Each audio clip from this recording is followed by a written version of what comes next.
Hey, everybody, you're listening to and possibly watching, if you're joining us on our live stream, the Comic Book Bears podcast. I'm Bill Zanowitz. I'm Steve Morey. And I'm Caleb Alexander McKenzie. And we are your hairy, heavy homos that talk about comic books, but you don't have to be a hairy, heavy homo to listen in or possibly stream in. We're with you on this fine Thursday night. It's the opening of Blue Beetle. We'll probably be talking about that episode next week. But Steve, you went to the movies earlier. You just got back, and what did you see? I went and saw Barbie. Finally, I saw Barbie, which is now, as of this week, has crossed the threshold, crossed that peak of income that Dark Knight Returns had set for Warner Brothers. So, yeah, I was very happy with it. It was a lot of fun. It was hilarious. The dance routines were great. The asides and the writing were super snappy and perfect. And they even got to work in a crack against Zack Snyder's Justice League cut. I love it. Yeah, I love it. I mean, it's definitely got a lot going for it, and it's a lot of fun. I recommend it for everybody. I mean, obviously, it's like super big for the gays and the ladies, but I recommend it for everybody. I think everyone's going to find something fun with it if you haven't seen it yet. If you're one of the few people, I haven't beside yet. myself who hadn't seen it yet, so. It was good. Oh, well. It was a good night. And actually, being there, it was in a relatively empty screening because everybody was next door at Blue Beetle or Strays, whatever, another talking dog thing. But Blue Beetle just opened tonight here, so yeah, I'll be seeing that next. Yeah, I think Strays would be bigger competition for it if it wasn't rated R. Yeah. So I think that'll definitely cut into its box office. We named this episode CBB versus Aggressively Misunderstanding Class Struggle. And I know Caleb has had some issues with it. One of our possible titles, which we got into late, though, was Rich Mutants North of Genosha. Caleb, anything you want to say about a popular song or... Yeah, so it has been.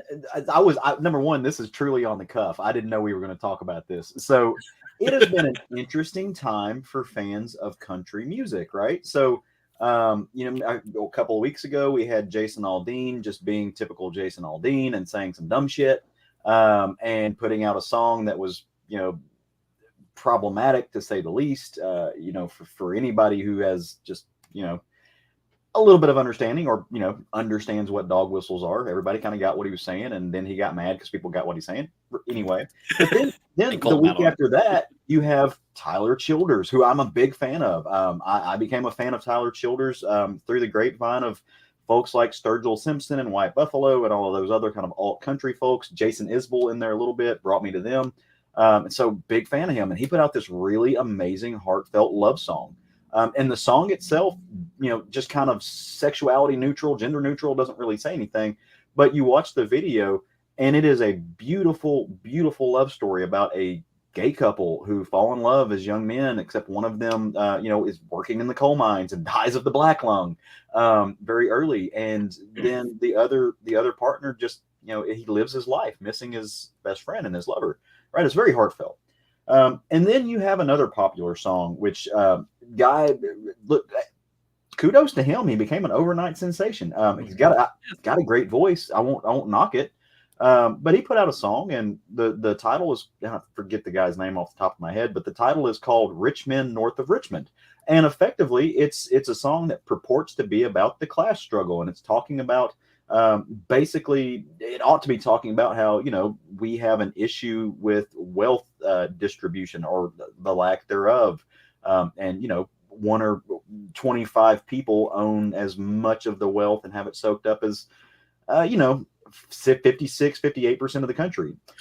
Except then he just can't help himself. And he has to, despite the fact that he's got rich man in the title and it purports to be, just goes completely into Stupidville. And just launches into a tirade, lyrical tirade about how everything is actually poor people's fault.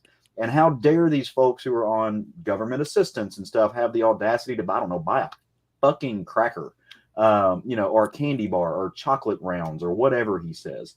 which is something you hear right about. Oh, so and so's on welfare, but I saw them buying steak. Okay, it's their anniversary. They're having a steak dinner. Like poor people get to eat good food. I don't know how to explain that. How that's not causing the economy to be shit and the mass majority of America to be living under the poverty line. It's not their fault, right? They're just trying to do their best. I don't get it. Buddy fell off the stupid tree and hit every stick on the way down. Until he face planted in the roots of it.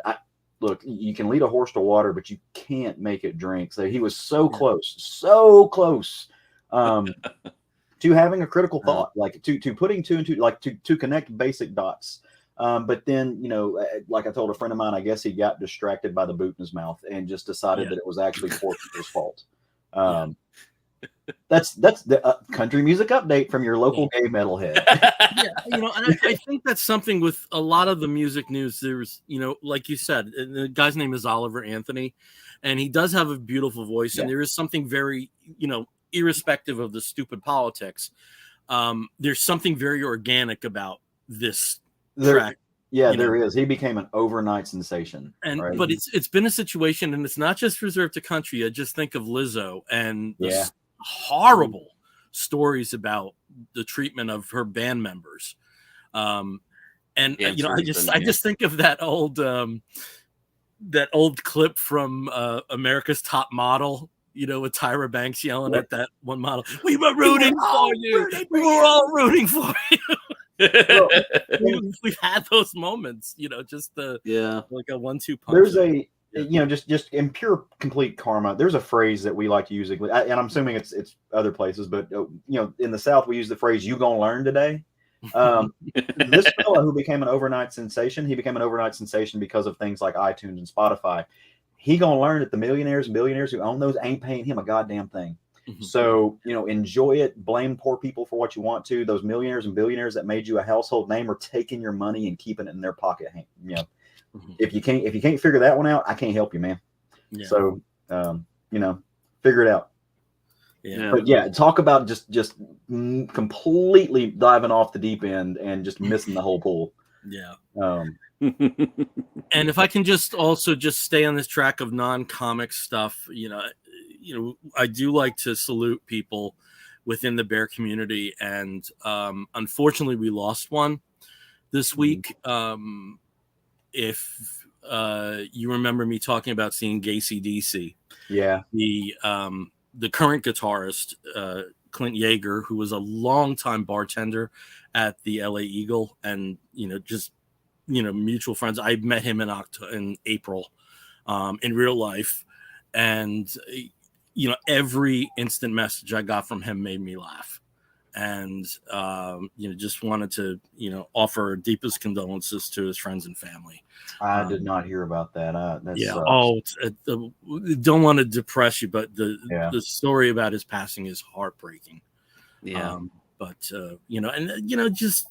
It's just so sad, and then I started thinking about our past guests like Randy and Steve Lytle and Doug Langway, and that's like, I guess with a podcast that's been on for over a decade, it's likely that you would have somebody pass away in that period of time, since most of your guests are middle-aged or a little bit beyond it. It's just very sad, and just again, our deepest condolences go out to his bandmates and friends and family. The timeliness of that, I think it's also kind of talk about it. We yesterday, I believe it was, or day before, marked the sad anniversary of when Stevie D passed away. Yeah. So I mean, just the timeliness. Just because you brought it up, I think we can mention that. I never had the opportunity to meet Stevie.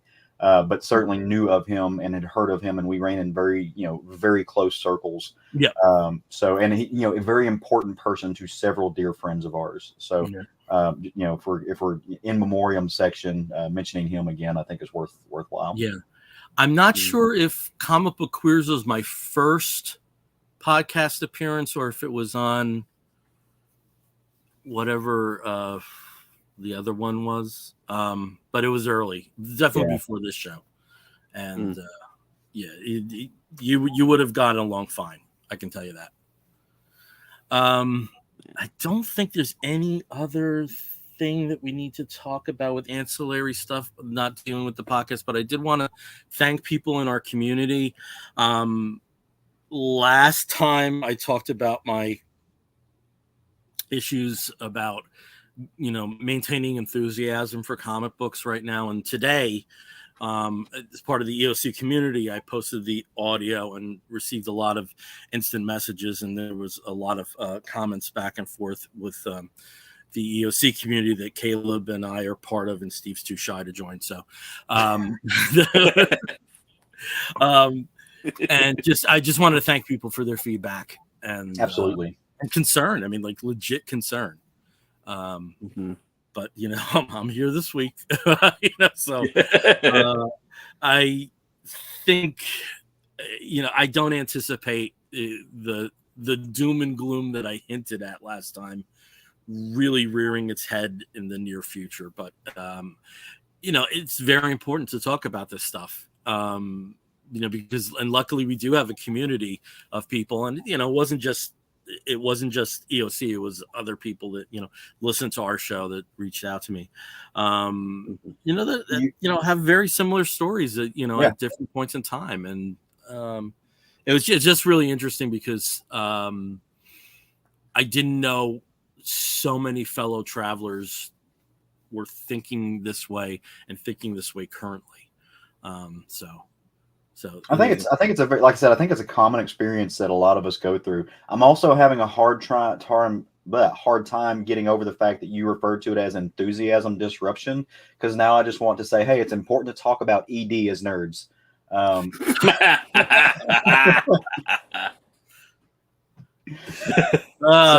Suffering from ED. No, we're not. That's not a problem.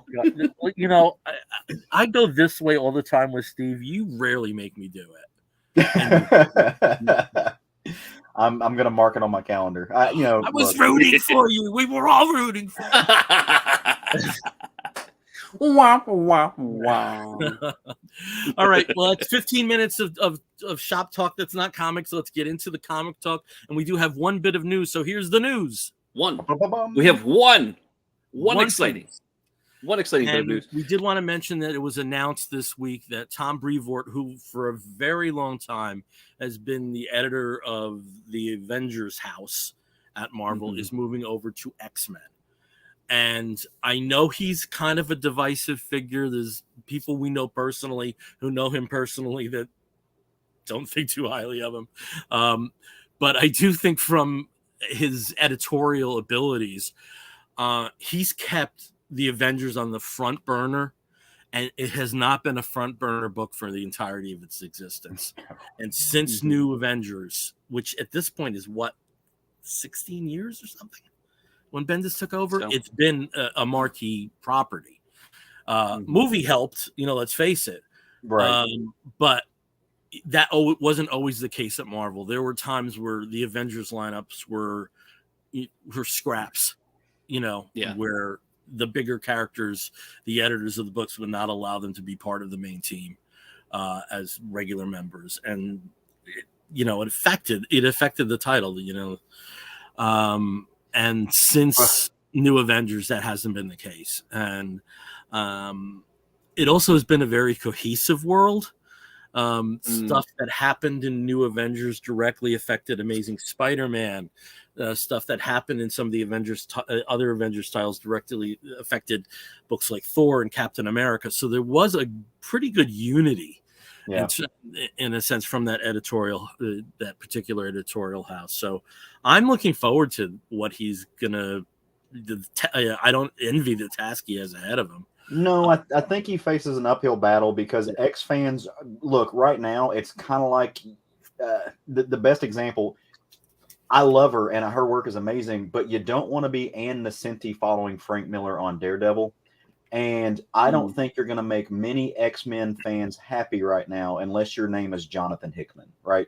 Because it doesn't matter what, like, I've seen so many people, this book, books that I've read, I'm like, nah, it's good. Like, what do you, like, this isn't what Hickman had in mind. This isn't the Hickman. It's like, Hickman's gone, dude. You're going to have to move on with it. Like, and so there's a lot of people who just are not going to be satisfied with anything unless it is just a carbon copy of what Hickman did or lined up with Hickman, because they loved it. For better or worse, they loved it, and they're not ready to see it go. And it's moving on. And so there's a lot of people who don't care.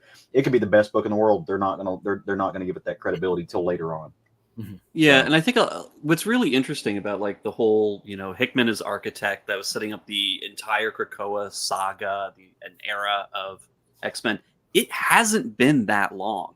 And if you look back at the different sort of like eras of X-Men, like when they were in the Outback, when they were in Utopia, when they were on Genosha, like these were not very long-lived eras for the X-Men, and people have their favorites. People are like, no, it was only the, adjectiveless X-Men, post Muir Island saga to, to Asteroid M, like that whole, that section, that's what I care about. Or it's the, the immediate era from the, when the original, or when, Giant Size X-Men came out and Chris Claremont started like this period of time is my X-Men.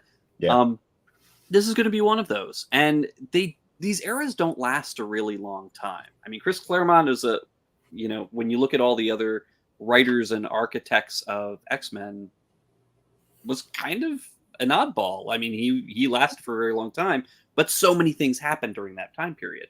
And you've had Bendis doing a whole mess of stuff with X-Men, and you've had Hickman doing a whole mess of stuff with X-Men, but really that only kind of encompasses 3-4 years at a time before it moves on to something else. And this is that time, that's time, this fall of X that they're doing now. I don't want to say it's completely changing everything as you know it, but it's kind of returning it to an interesting status quo of there's no super state, there's no immortality, there's none of this like stuff that we've been gifting the X-Men for the past 3 years. Now it's just kind of going back to they're fugitives. Everybody hates them except for the people they save, and there's somebody always out there that's trying to kill them with the government. And that's basically where they all were in the 70s and the 80s and the 90s. So the more things change, the more things stay the same. But I mean, specifically, each little era is going to be somebody's favorite. Yeah. And Tom's going to come in, and whoever is the next architect or the next writer that they kind of latch onto to sort of grow a direction or grow sort of like an overarching plot. Yeah. That'll be somebody's favorite X-Men series, and before and after is going to be nothing to him, or just for sure. It wasn't good enough. But he's got a lot of work to do. I mean, I agree. With both. Well, and we're also talking about from an editorial standpoint, right? Like he's not writing the books, and so it's going to be neat to see what where his thumbprint shows up at, where it really shines through. I'm curious. I like him. To Bill's credit, what he did for Avengers was great. I mean, and I like my favorite Avengers run is that Avengers Volume 3, the Busiek stuff with George Perez on it. But that stuff was not, it's beautiful and brilliant to me. But there were times where just like, who's this person on the team? But that being said, to cap off his run, I really hate that a series that I found lackluster as all hell is what crowned or capped off his tenure on Avengers. That's unfortunate. I'm kind of curious now because Tom's like you said, his fingerprints really, because he's not writing all this. Yeah. But what's really going to, sort of cement the direction that he's going in is who he hires to write. Yeah. Which books he puts out there, and we're not really going to know that until next year because what's being put out now and towards the end of the year is already, what was in place with Jordan T. White and the rest of the, the teams there. So and what artists. And what artists exactly? Like which artists is he going to highlight? Which writers is he going to highlight? Which ones are going to be the marquee books? Are we going to put a lot more focus on the main X-Men title? Or are we going to come back with an Uncanny X-Men? Is Uncanny X-Men going to come back? Are the New Mutants going to make a comeback? Or will Peepers have his day? Where's my dupe? Prestige format maxi series. I know he had one, but I want another one. Like, one of those. I just want Jamie it's gonna Madrox be to get his due. That's all I want. every time that they come out with a multiple man book, I love it. I love it. I love it. It gets canned or Yep. it ends too soon. And One I'm of my like, favorites. what'd you do? Thanks, Peter David. We have just had a comment here from our friend Wendy Freeman. Hello, Wendy. dear. More dupe. Wendy got a beautiful slab book today. I saw. Yeah, she got a beautiful slab book. Since Wendy piped up, can I share something fun? Sure. So due to like family stuff that's going on in our life, Roger and I weren't really going to take a big vacation this year. But Roger has a work conference that he has to go on in Chicago in October.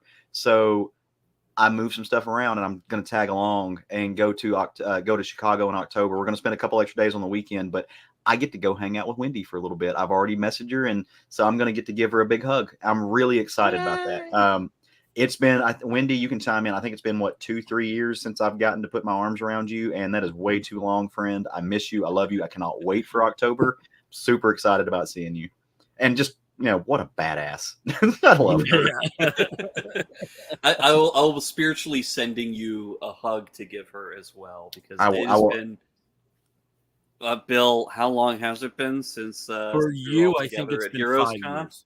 For you, I think it's been 4 or 5 years. Yeah, I think sooner. Yeah.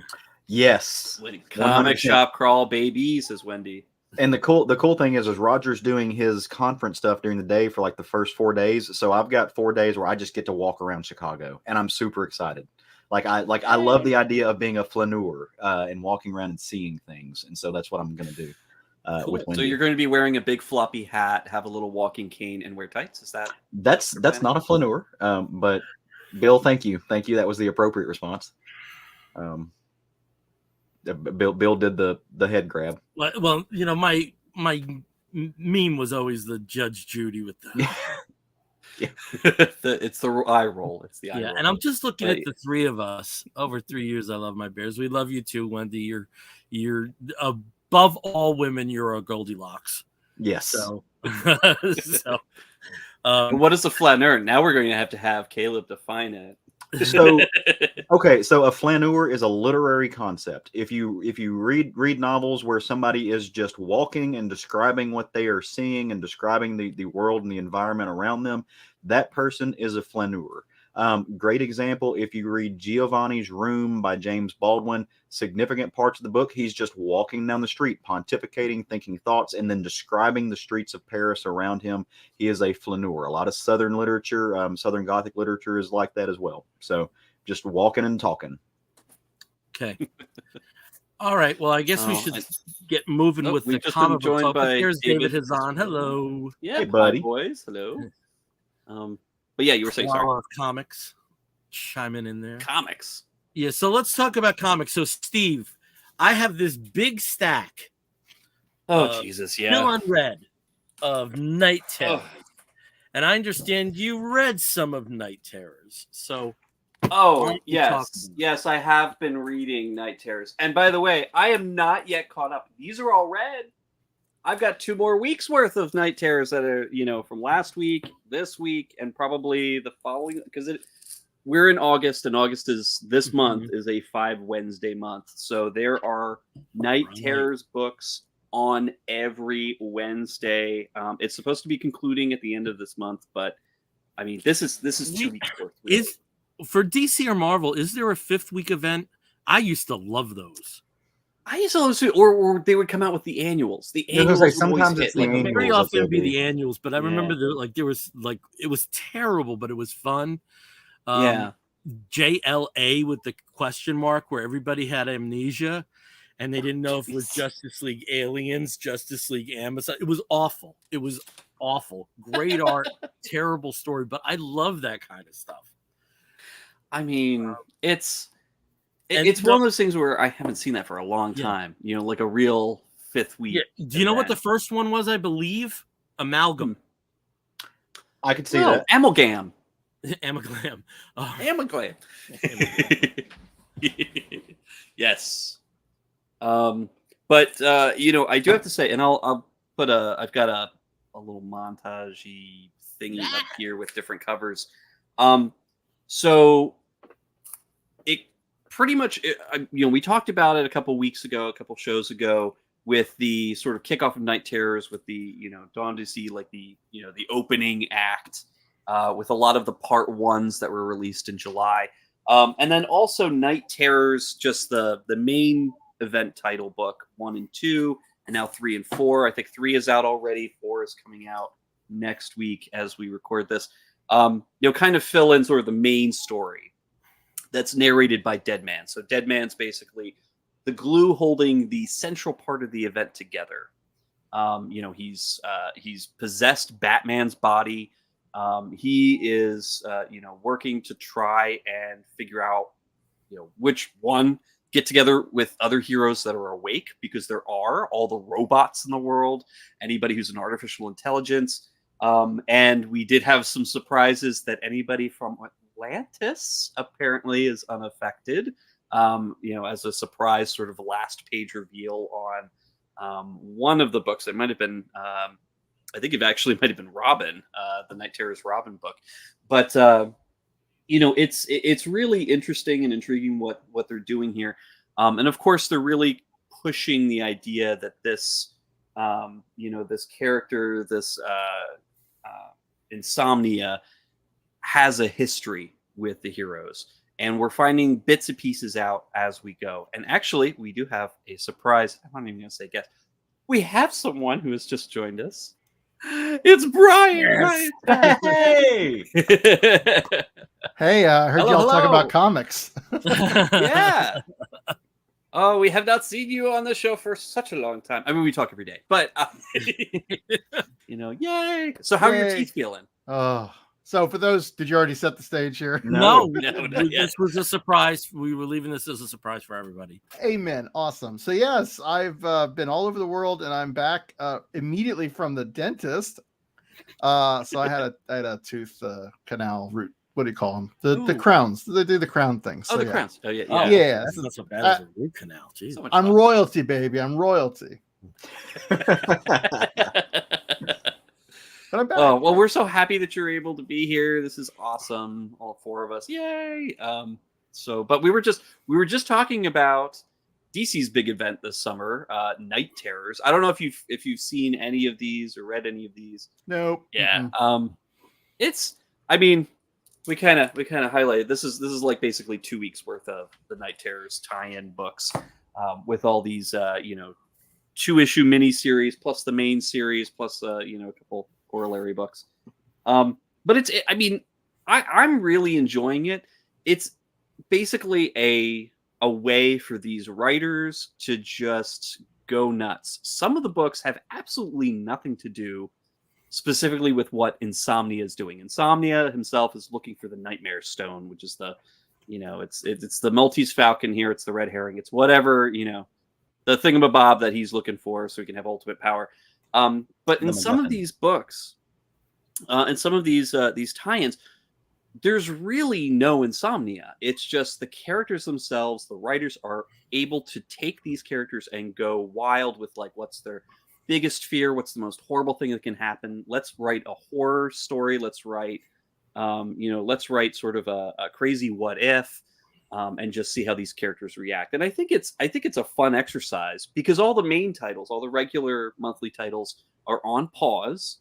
So most of those writers are now given the chance to kind of just, stretch their legs, do what they want to do for a 2-issue spot. And so we have here, Green Lantern. Essentially, Hal is getting to relive his entire origin story, but dark and twisted and horrifying, where everything's going wrong. Abin Sur absorbs his soul or tries to absorb his soul. All of this is really terrible. And of course, there's a backup about Sinestro, where Sinestro himself is being seen as weak and powerless, and just a shadow of his former self, and he gets to confront himself that way. I think it's a pretty pretty interesting, pretty unique way that they can kind of go through these characters. Harley Quinn, this one barely is like, oh yeah, the Night Terrors is happening. Oh no, instead we're just going to deal with like the multiverse and multiversity and the whole Harley Quinn destroys the multiverse. We're just going to have fun and pop in there with that concept. She's in the bleed. She's She's getting to hop in and out of different Earths. She goes to Pirate Earth. She goes to Vampire Earth, where she's a hero, and she's like, wait, oh man, this is not what I want to do. But it's just getting to play with it. Just getting to play with it. There's nothing nightmarish about it. They kind of deal with that in the first 3 pages, and they're like, oh no, Harley's too crazy. She's already confronted all possible fears and terrors of her life. She's past it. She's just going to have fun in the multiverse for 2 issues. This one, I think, was really intriguing, and I really love this. And Bill, I'm not sure if you've read this one yet. No, it's in my pile, brother. It's in my pile. For Night Terror's Superman #1, of course, he was kind of in the air. He was airborne when everybody across the planet fell asleep. But in his nightmares, he essentially relives the history of Superman, or at least the history of the appearances of Superman and Lois and Jimmy and the Daily Planet. They get to basically show how the characters were designed over the decades, over the past 80 years. So you see Lois with the same sort of, with like a Betty Boop makeup and like the 40s haircut, Jimmy with his, oversized freckles and big bow tie, and Clark just like with the different styles of glasses throughout the years. And, he just gets to go through these eras as he realizes that everything's kind of screwy and wild and crazy. But I'm really enjoying these little stories. Some of them do not interconnect at all. Some of them do sort of advance the overall plot within Night Terrors. The Flash, this is another one where it's just kind of a story that kind of takes place outside, and it presents Barry with the idea that, he can't, just like a normal human, he's not fast enough, and horrible things happen. Wally West is, speared by Gorilla Grodd and is dying, and Wally West tries to go back in time to fix it, and he's still not fast enough to do it. He goes back in time to the moment, and he can't reach him in time. And meanwhile, what he's not recognizing happening, but of course the reader is that everything around him is wrong. Nobody knows who Iris is.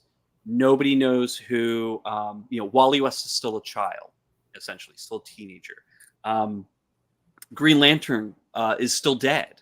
Green Lantern was killed. He sacrificed himself, and he's just basically an animated will-based corpse, manning the watchtower, because nobody wants to see that on Earth. It's gross. It's just all these things are wrong and twisted and strange, but his focus is so myopic. Just like in a dream, just like in any nightmare where you have this thing that has to get done. You're focused and you can't, everything else is just in the periphery, even no matter how wild and crazy and strange it is. But no matter how well you focus, you cannot reach your goal. You cannot achieve this goal. And that's, I think, is that kind of, tension is done really well here. And I'm enjoying that story as well. I mean, there's so many. I had heard very good things about the Zatanna. Yes, the Zatanna one. Yeah. So this is one where she's, and I'll kind of close these. Zatanna, this one, she's actually awake. She was able to protect herself, and she calls on the only other protector that's in the area, which is Cliff, Robot Man. She doesn't like the Doom Patrol much. She thinks they're weird. She doesn't like them. She has some bad memories associated with them. But Cliff's there to try and help her out. And we all know how confident and, and go-get-em attitude that Cliff has.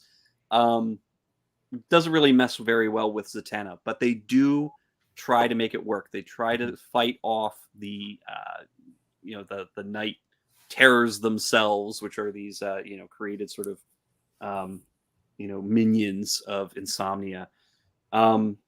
But really, really interesting story. I'm really loving it. And again, this ties in very directly to the overarching plot. So if you're just wanting to follow like what Night Terrors, what's happening in Night Terrors and Insomnia's, whole thing, this one's a good one to go for. The Wonder Woman one is good to stick with, and the Superman ones as well. Okay, cool. The it's cover, really good. the cover I mean, number one, there wasn't a bad cover in the bunch that you just showed, but the cover of the Superman one was particularly good. I really enjoyed that. Almost has like a Tim Sale vibe, except if Tim Sale like believed in thick thighs saving lives.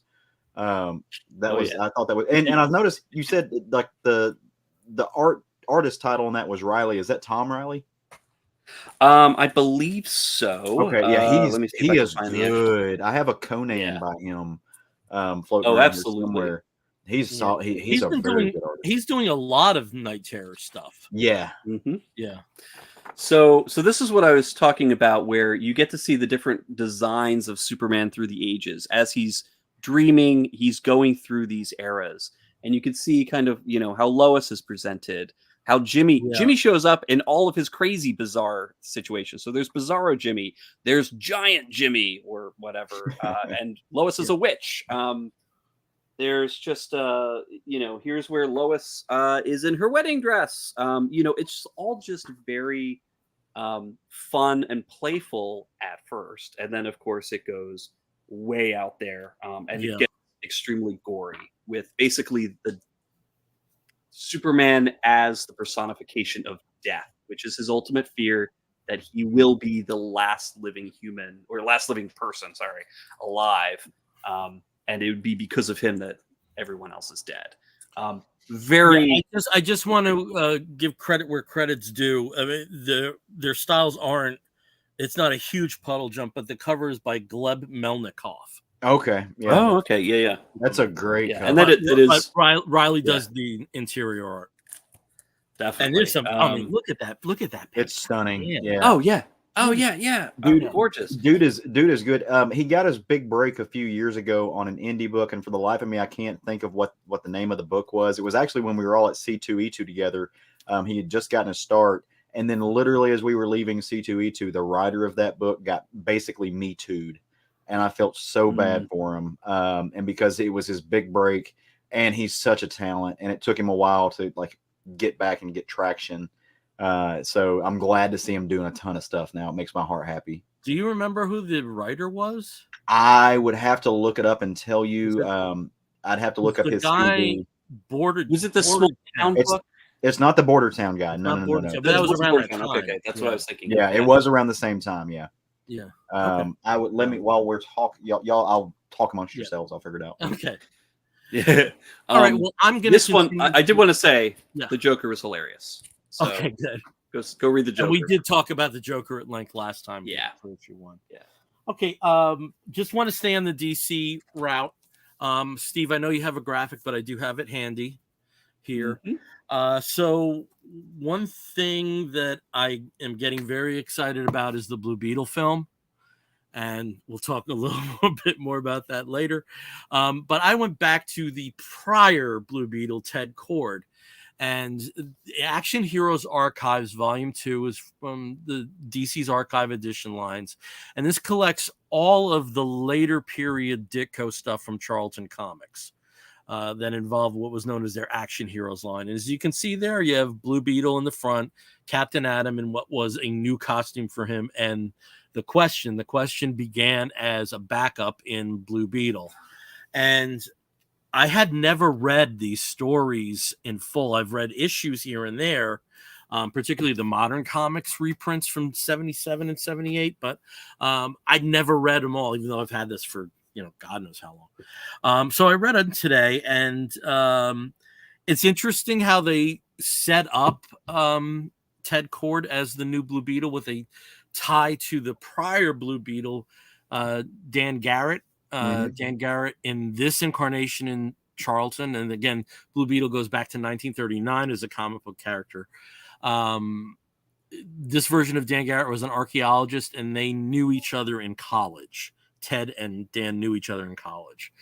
They go to a distant island called Pago Island. It comes up again. They just, for the first 6 issues, the first 6 stories, because it starts as a backup in Captain Atom, they just keep talking about Pago Island. At the time, they're like, thank God they finally got to Pago Island. It's that kind of buildup. And it's on Pago Island where Ted discovers that Dan is the Blue Beetle, but he discovers it in a sense too late because he dies in the struggle against the villain, who also happens to be Ted Kord's uncle.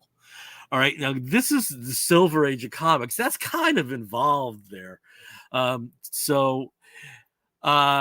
It's not a lot of stories. There were 5 issues of Blue Beetle, and I think like 3 or 4 backups leading into it. There was an unpublished 6 issue that later appeared in an approved Charlton fanzine, which is included in here. So there's real rarities on top of everything. As you get later into the run, it's the most objectivist Ditko got, apart from the Question. There's a crossover with the Question, but it's really interesting. What they do is Vic Sage crosses over, but not as the Question, as Vic Sage, and it makes perfect sense with that character. But you do see his origin, and there's some really wonderful things that they do there. There's microchip technology in 1967. It's like there was that thing about Ditko where he was very forward looking, and let's face it, whoever's credited as the writer, and I know there's not Steve Skates, but there's a couple of familiar Silver Age names, but it was Ditko driving driving the car. Let's face that. There's some weird stuff in there. There's some sexist language that would not fly, but it's 56 years ago. Things have changed, thank God. But the art was great. The villains are super weird, like the Madman and the Destroyer of Heroes, the Masked Marauder. You don't get these names anymore. It's just a sort of prequel to start getting me in the mood for what's to come next week or tonight, if I was wired that way. It was a nice opening act. I really enjoyed having that. And the Question's next. That's awesome. Next. With Caleb's story. And it's also important to note, this is the only time these stories has been reprinted in full. There was a planned reprint called Beyond Watchmen, Blue Beetle in Question, which would have reprinted this material minus the Captain Atom stuff, and for whatever reason it was canceled at the last minute. So this is one of the easier archive editions to find right now. So you probably can find it a used copy for relatively cheap. But just to sample what Ditko was doing, and effectively after Spider-Man and Doctor Strange, it's where he also, was, like I said, kind of in the driver's seat. There's some interesting stuff. And I do have to check what Zach says about some of this stuff, because I was not prepared for how fucking libertarian the later issues of Blue Beetle were. And it's interesting because it's the villains that are spouting that shit and not Ted Kord and company. Interesting. And it was also, this is the first time I saw some of Ted Kord's supporting cast. There was a police lieutenant who he was very close to, but was also suspected of the murder of Dan Garrett, because Dan and Ted went off and only Ted came back. He has a secretary, Tracy, and she, there's always this thing in Silver Age comics where the secretary doesn't know. She knows right off the bat. Oh, you're Blue Beetle. Okay. That was a nice touch. That was stuff you didn't see all the time. So that's my second book, Action Heroes Archives Volume 2. If you can still find it, I think it's a worthwhile purchase. So I have comments and questions. Harkening back to our previous conversation, the book that Tom Riley was on, it was Astro Hustle, and Jai Nitz was the writer. Oh, yeah. My boy Jai Nitz was a teacher. Yeah, and that's okay. Yeah, my boy redeemed himself last year with when he drew the Thing for Walter Mosley, which was amazing. So, but Bill, you mentioned that this was the most objectivist character that you'd seen, maybe other than the Question. Do you think it was more objectivist than Mr. A, or have you read? I'm talking about the Charlton stuff. Oh, okay, gotcha. Yeah, I thought you were talking about Ditko's writings. Gotcha. Yeah. Sorry. Yeah, just talking about the Charlton stuff, and it was weird because the first the beginning of it is very conventional superhero stuff. Mhm. You know, it's Ted Cord, you know, becoming a hero, and there was so many things that followed up later. Like the Bug was like basically fully realized from the first appearance, his vehicle. But he also had tech where you couldn't take his mask off, and I never saw that. I thought that started with Batman, and I thought that was a very cool touch. But when you get to the later issues 4 and 5, there's just some weird stuff about the nature of a hero and who should be considered a hero. It gets weird. It gets weird. Well, and it's interesting too. And I had a question because this one, you know, it compiles some question.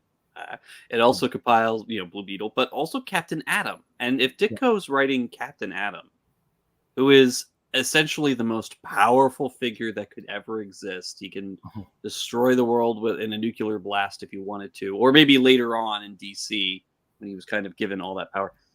What does an objectivist do with that?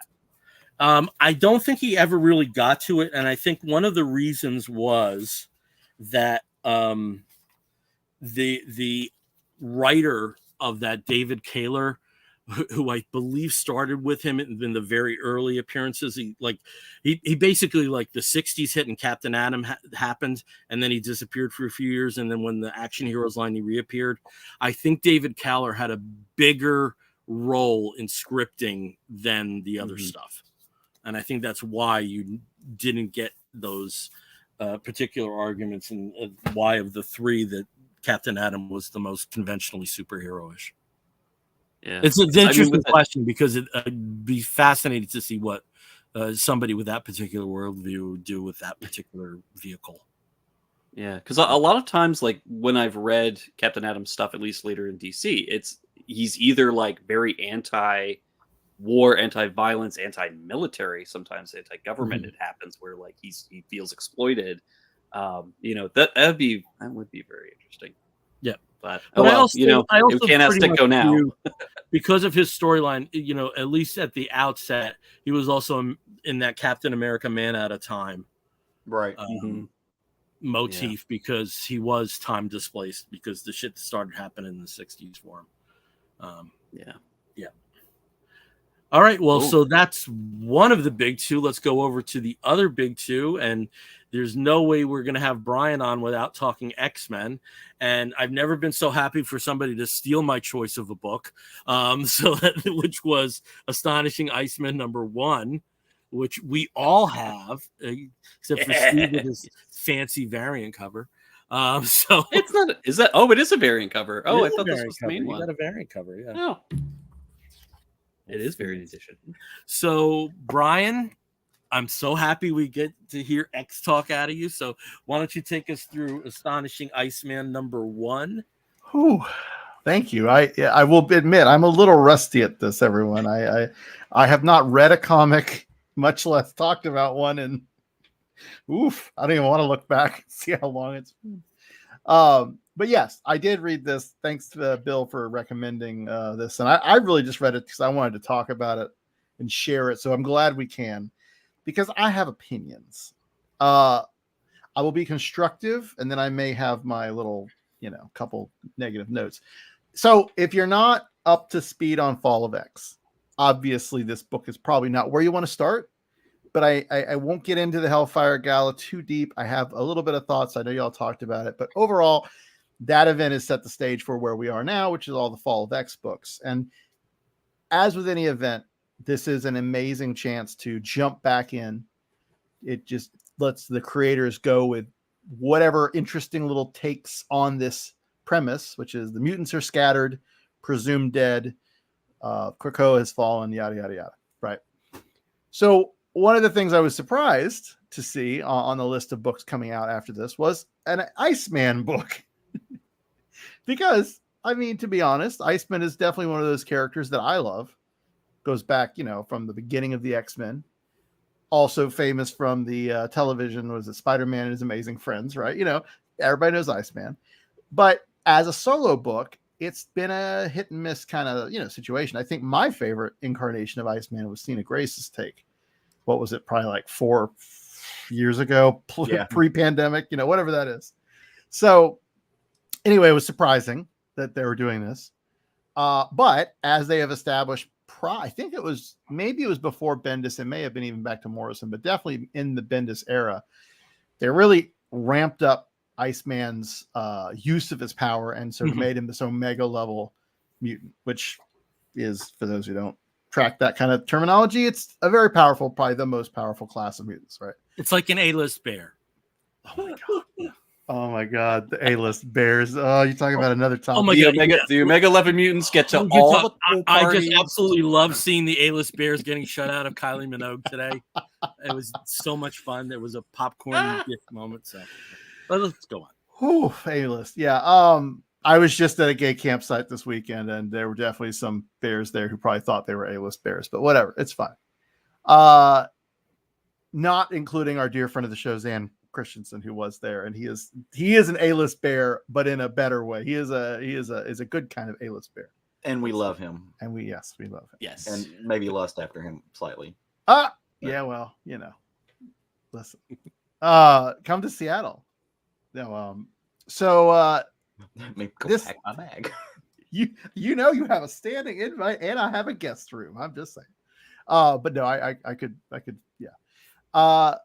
So Iceman's great, a great character. I just was surprised. And Steve Orlando is an amazing writer. I think he has had moments in his career that the talent, unrestrained and sort of like unmediated, is there, like no question. But I do find, and this is the only little slight, that when he is given a kind of, and he does a lot of these, he's done DC work, he's done Marvel work, I don't always know that he gets that unmediated ability to shine. This book, I think he's doing everything he can, because the premise, I don't know how much the editorial gave him, I don't know how much he came up with.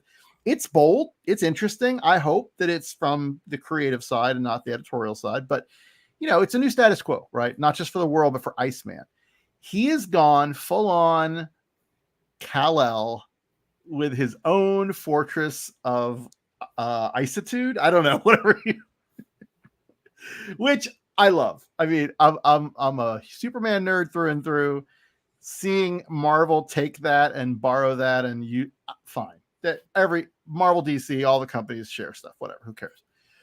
But after the events of Hellfire, we really didn't know what Iceman's status was. In fact, the book, the first issue that we're talking about, they kind of recap some of that, and they show like this critical scene where he gets like eviscerated by, I think it was Nimrod, and melted like from within. So it was pretty like definitive, except that they pumped liquid napalm inside his cells. Yeah, Nimrod did, or Nimrod 4.7 or whatever it is. Yeah, the most recent patch. Yeah, Nimrod, who I again always loved Nimrod, but so Good design. Yeah, he's great design. Who do we know the history? Who did that first? Was that a Claremont? I think it's got to be a Claremont. Yeah. I want to find that out. But it was really undefined under him. Yeah, and just so good. Anyway, so Iceman we thought was gone.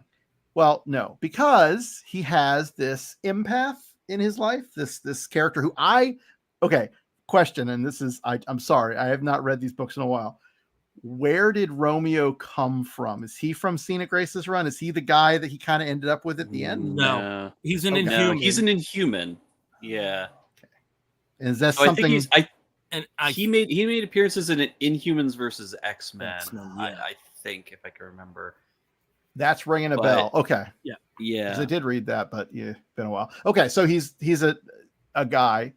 They're obviously together in some relationship, right? Is the relationship new, or has that been a thing that's established? That's been happening. Okay, so that's been there, and I just I did so full disclosure, I basically stopped reading comics for like the last like I said, it's probably been a year, honestly. I feel like it's been a long time, and that's not because I don't like comics. That's just because my life was crazy, so I had less time, and comics was a thing I could cut back on. And I have, so that's not entirely true. I have read judiciously like little bits and bobs as I find them. I have Geek Gets even this week. I came prepared, right? but I have picked up a random like indie stuff in here and there. And when you guys talk about something that sounds interesting, I'll like go check it out. But X books before Hellfire Gala, I don't even remember what was the last event before Hellfire Gala. This last one was it like the Sinister one? I was going to say the Sins of Sinister, and then Sins of before that Sinister. was Ten of Swords or X of Swords. I did read Ten of Swords. I read the very beginning of, I think maybe the first couple. And Humans versus X-Men. Now I do remember I did read that, at least most of it. And I think I started Sins of Sinister, but I kept meaning to go back. Anyway, so that's to say I have been checked out. But this Hellfire Gala is such a big deal. Fall of X is such a big deal. I was very interested in how this would all culminate. And so that and talking about it with you guys has definitely brought me back. This issue, seeing what Iceman's coming back into, even if I have no context at all, I followed it. It was fine. It was cute. He's got this. So I guess Clyde is like his, like Superman's got like his Bizarro or his drones or his, like they're not extensions of him exactly. But I think Clyde is more along the lines of an extension because he's visually very much the way Iceman originally appeared in X-Men 1. I almost want to say X-Man. like that's like a snowman. Clyde, that name, there's a thing there that's scratching in the back of my neurons, and I cannot think of what that's from. That might actually be something from something. So if you're watching this and you're yelling at your screens or you're listening to us yelling at your speakers, whatever, let us know, because I always like these are those things that I need like a secretary or a full-time assistant to sit there and like go do the. Where's ChatGPT? Honestly, if ChatGPT could just be my little onboard assistant for moments like this, I think I would welcome AI into my heart. But yeah, so Clyde's there and he's helping out, and Romeo's there, and they kind of explain magic of comics, how Iceman was reconstituted through the power of not love but empathy and things, and there's the whole sigil at the end with the ice thing. I like all of that was interesting, and I probably zoomed through it too fast to really appreciate it. But it's like I said, if this is all coming out of Steve, man, he is finding the good stuff to use with Iceman. I am interested in this. The art style, I was looking up this Italian artist Vincenzo Caratu. It almost sounds like that line from When the Earth Stood Still, right? It's like anyway, Caratu. Flatu Barata Nictu. Thank you. Nicto. Interesting style. I don't have a good comparison. I don't know. Caleb, what would you compare this style to? You're good at that. Yeah, so I was looking at this and trying to find comparators and stuff to really figure it out. It's hard to place. I mean, there's a little bit of this current, like there's hints of like Pepe Larraz in here. There's hints of some of these other, we've seen in the past a few other people broach it. There's also, I forget who the artist on the Midnighter book that Steve did. It's very similar to that in a sense as well. Who? Yeah, a little bit. Akko? Yeah. So, not as bold as Akko. Akko's style not nearly as stylized as Pepe Larraz is, or it's a far cry from. But I think it's still in that same wheelhouse. There's a few artists who have jumped on some of the X-related books that are very much trying to follow what Pepe did. Maybe Sean Isaacs. There's a little bit of Sean Isaacs kind of a reference in here, or it's pronounced Isaacs, but you may know it as Isaacsi. He's a South African artist who's been on several X books and did Avengers No Way Home. There's a little bit of that, but I think that's fair. Yeah, no, that helps. Thank you. Like I said, I was having a hard time identifying. I will say the cartooning is really good. There were a couple paneling problems that I had where reading it and having that panel sequential art sort of standards in your head, you're like, wait, how did that line up? I don't remember one off the top of my head. I was flipping back through it, but early Riley Rossmo, there's a little bit of that in there, especially with the way that he plays with I just lost my train of thought. The dots in the back. Why can't I think of words tonight? The dots. Like I don't think it's like Riley Rossmo at all. No, not modern Riley, like early Riley Rossmo, like when he was doing Rasputin. I'm not seeing that vibe at all. So very early stuff. I mean, So I'm facial expressions maybe a little bit. There's a little bit of exaggerated, like mouths open a little Yeah. bit larger than normal, or eyes kind of an interesting. I can do kind like of that. see a little bit of that. I really appreciate when an artist is keen on the acting of a character and they're not all just making Mhm. kind of the same or open mouth. Like there is certainly some. Oh my God, there's this one guy. What's his name? He's the Orky. Is it Orky or Orcus? How do you guys say it? Orcus, Orcus. yeah, that. Oh, I would say Orky. It's not. I forget who this guy is because he kind of looks like Dr. Fungus Head a little bit. He's got that almost mustache, twirly mustache that goes to his beard. But there is a panel where I'm like, yes, Daddy could get that. As much as he's a bad guy. Is that Agent Pequod? Yes, yeah. Pequod. Oh no. Pequod, yeah. Pequod, yeah. And another note that I kind of like and to appreciate, and I'll have a little story to go with this. I always love a superhero that is wearing a harness. Because in the queer community, and I would say in the bear and leather community and adjacent, harness is definitely a nice thing to wear, and you go out, and it defines certain parts of your chest if you're wearing a no shirt or actually both. And seeing what is clearly a harness-like sort of embed in his ice for his chest is very appreciated as someone who knows such thing. I think, oh God, was it this one? Was there a Poppers reference in this? Yeah, there was. Yes. Okay. There was, yeah. 100% a Poppers reference. And I also live for that. Yes. It was because, oh yeah, that's right. It was the hero, the guy who took like what's it called? Yeah, he's like, no, you take it, and it gives you mutant powers for just a little bit. It's great for like a small time, or sex. And I'm like, Poppers. Poppers. So much. I think Double Scorpion needs to come out with their own version of this. Anyway, love that though. So this is where again, and so for those who don't know, I almost called him Orlando Bloom. Oh my God, Steve Orlando is openly bisexual, and I believe currently has a boyfriend or whatever. Yeah, he's shacked up. Yeah, he's shacked up. So yeah. So no bi erasure, but he's a very queer individual. And so seeing little bits like that from the queer community, I always, again, from a queer writer, not to mention there's a little progress flag at the beginning and San Francisco, yada, yada, yada. So all of that is good. All of this is really good. The Orcus stuff is appreciated because it's kind of like Sixes. I'm going to be calling it Orky from now on.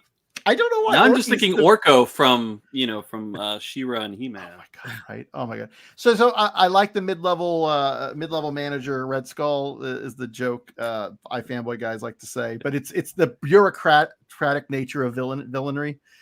So the fact that Orcus has this sort of unit in what is it, Long Island, I think, because I forgot Iceman's from Long Island, and I guess they're going there. But like seeing their little bureaucracy and some of the nonsense, and honestly, there really needs to be more bureaucracy in comics, to be quite honest, because as someone who works for a bureaucracy, I have so much material that I could write into a good story. Same. It just yeah, exactly, right? So anyway, I love this. I think I will pick up the next issue. I'm hopeful that again Steve gets to tell a story.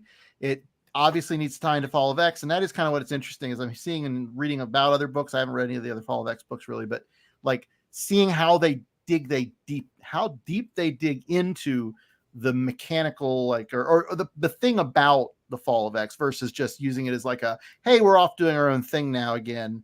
Isn't that fun and exciting? And this book for tone, coming out of Fall of X or the Hellfire, the only thing I would say is a little discordant is like it's not a downbeat book. It's a pretty swashbuckling action adventure. Let's move on kind of thing. Yeah, it takes the very punchy, hard on the sleeve idea from like early Iceman, where he's always quippy, and it brings that back to life. And I thought that was really, really fun. It was a good tone to bring back to remind us. I mean, effectively, he's a power twink, right? Like that's like he's going to have the jokes. He's quick on his feet. He's lighthearted, and that's the kind of Iceman I love. And Brian, I really appreciate. So in our kind of circles and stuff, not everybody really enjoys Steve's work, and so and I think that's from a critical analysis, that's totally okay. But when I read books like Midnighter or his current run on Scarlet Witch, they really are amazing. And you're absolutely right. When he is when he hits really good. Now he's done some independent stuff where I forget what the book was called, but it was basically like a multiverse book where everybody was a president of the Commanders United in States. Crisis. Yeah, like Commanders in Crisis. He took risks with that, right? But that book didn't hit with me. I got it all because I wanted to support him, and I read it, and I was really hoping it would click. It just never did. But I like the fact that he does take risks, and editorially, he will try things, and they don't always land. But I did appreciate the fact that he takes those chances and just tries to expand himself. So I read this first issue, and honestly, based on what I heard, I was not expecting good things. I loved it. I thought it was super fun. Like, it brought me back to like that again, teenage power twink. I have questions. I'm not completely sold that this is Iceman. I'm part of me sitting here wondering. So the whole part and parcel of the end of the book is that this empath, his boyfriend, who by the way, Dennis Hopeless linked them up in what was it? It was one of the X-Men books that Dennis Hopeless wrote. All New X-Men number 12 or 13. That's where they linked up. Okay. And he first appearance was in the Spider-Woman book. Oh, all new X-Men. Okay. Right. That was like all new X-Men volume 7, 16, number 3. But the whole like where you get to about the end of the book is that this empath that they have this connection that they were dating or whatever, his empathic abilities, like they linked up so simpatico that he was able to bring him back together after Nimrod destroyed him. Part of me is like, what if this isn't really Iceman? What if this is just an echo of who Iceman was? And this empath is like brought things in the world. It's actually because when he's away from the cave too long, apparently he just starts to disseminate and he's too far away from him. So this could not even actually be Bobby, right? This could just be. I didn't get that vibe at all. It's an interesting idea. I think that was one of the things that impressed me about the book is that this feels like Cena's Iceman. It does. It does. In the best way. Like there's a through line, and you don't always get that, particularly with the X books. No, that very much sometimes it's the writer's stamp, and in this particular instance, there was a continuity of character. Since I seem to have the mic now, I've not been complimentary of a lot of his work. I don't think he sticks to the landing well. This one though, I enjoyed. I thought, especially coming out of the that was the Hellfire Gala of 2023. That even though there are these life and death situations right out of the gate with this book, there was a sense of fun. I love that he planted a kiss on that guy. I absolutely love that, and I think that was an indication that Steve has the tone. I really like the dialogue, and this is not to him. I don't know, like, how did Orcus automatically get this powerful? I mean, it's like, I know there's been some buildup, but it seems a bit much that they have satellite offices and, probably, like an internship program and, I think it's a looking back. Cause like in Hoxpox, Orcus has that satellite that's floating around the sun or whatever that they try to get into. So I don't know that we've gotten quite there yet, but I think it is like a looking back. So they're going to get there. So let's start planting the seeds on building them up from this kind of grassroots thing to being this superpower thing. And and it makes sense too, because now that they have co-opted all of the Krakoan technology and the plants and their science and stuff, they're profiting from it. The Krakoa is no longer a thing. So like all of a sudden they've become billionaires overnight. Right. So I think that's where it comes from, but it's not explained.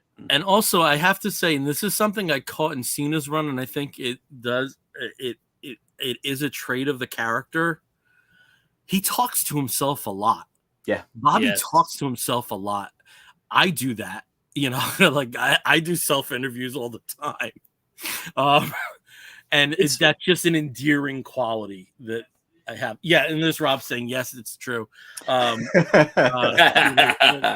seems to be like a very endearing quality. Like I said, this continuity of character, I'm happy to see things like that, because it's not something overt. It's not something you necessarily immediately associate with Bobby. Now I think you do with the evolution of just how powerful he is, and just that. I will never call him a power twink. I'm sorry, but just that evolution of he's not exactly the type of personality that you would associate with a mega level powers. He's probably the most down to earth out of them. Of the ones that we know about in the X world. So he's evolved into a very interesting character to me. And I did think Steve did stick to the landing in that it is a mini series. I think it holds out a lot of hope for me that he will through the next 4 issues. I think it's 5 issues that are 5 issues that are set for this. I have one final thought on this. If we're all kind of winding down, I don't know, Steve, you may have some thoughts too, but he kissed that guy, but did he ask his consent? See, now I was just gonna joke about that. Oh, I'm not saying I'm not saying it like I am upset by this, but I am channeling the Gen Zer that takes up about this much of my brain sometimes because I know some now, and I think we all do, I'm sure. But consent is a thing. So, just a saying, maybe. Yeah, but also, it's the other guy says, I know. And that's when he goes in. So you think it's like kind of. So maybe the other guy that didn't seek the consent. Oh. Look at that panel closely. But then, now. Bobby's immediate dialogue before that is definitely a come on. So. Yeah. No, I only bring it up because as a queer man and having conversations about consent at gay bars quite a lot. It takes up more than I'm sure in all of our circles, right? It was something I just clocked and I was like, But again, it's a trope. It's whatever. It's comics. Yeah. I'm not gonna crucify and cancel Steve Orlando for that thing. Consent was given between the panels. Yeah. There you go. Do you have it but haven't read it yet? Is that what the? No, I read it. I enjoyed it.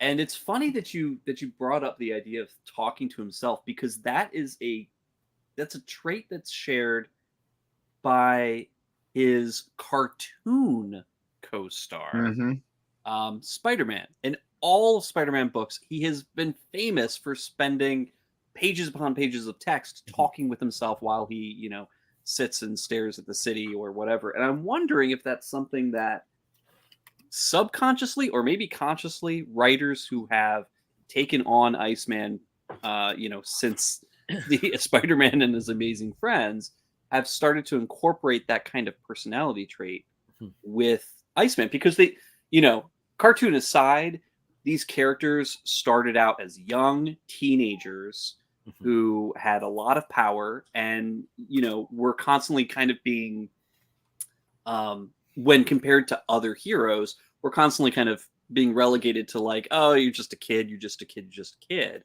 And that kind of personality really, really plays well, I think, when you look at a Peter Parker versus Bobby. Does Johnny Storm do some of that too? I haven't read enough.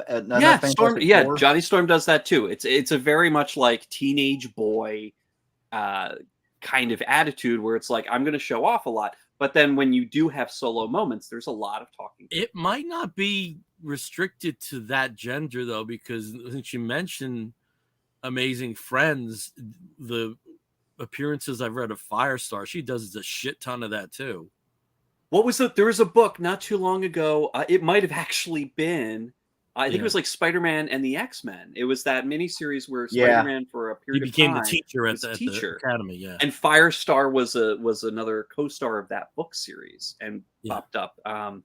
Or I might be kind of mixing it together with Amazing X-Men because she was in that as well. But there was a lot of there was a lot of those moments where maybe that's why they're amazing friends. Yeah, they're amazing friends. They all kind of like do the same thing. They rubbed off, on each other.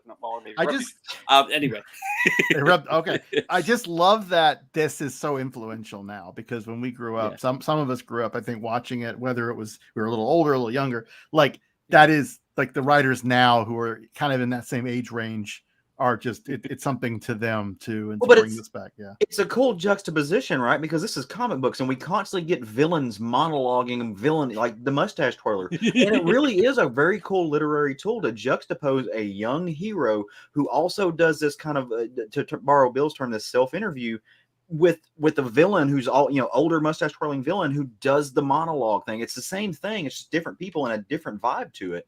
So it's a really cool. I've never really thought about that. Really cool literary trope. Yep. Yeah. Okay. Cool. All right. Poor Caleb has been on the show for the whole time here and has not talked about a book. So he's sticking with the publisher, but not necessarily the same universe. So Yeah. what do you have next? And I have opinions already. Yeah. So, And I'm just going to look away. For a book I will never read, I have opinions. So real quick, the book that I got caught up on, I've switched a little bit now. I'm catching up on the big stack of books. I've stepped away from reading omnibuses for a little while. I'm going and catching up. I ran through about 4 issues of the new Planet of the Apes book, which is a Marvel published property in conjunction with 20th Century Studios. I want to caveat this. I'm not the world's biggest Planet of the Apes fan. The only series as far as comics go that I've read is Planet of the Apes, The Human Wars that Dark Horse did. And that very much was set, like if you've seen the films, the old films, Planet of the Apes, very much like apes battle, horses, warriors, that kind of thing after the fall, that already established like ape culture, right? And that was great. Marvel's doing something here. They are playing off of some of these the new remakes of Planet of the Apes, right? Like if you've seen the most recent movies, it's not actually like Planet of the Apes proper. It's what happened to get there, right? So what happened with the human race, and how did this happen? How did apes become so intelligent and become basically the apex species on the planet?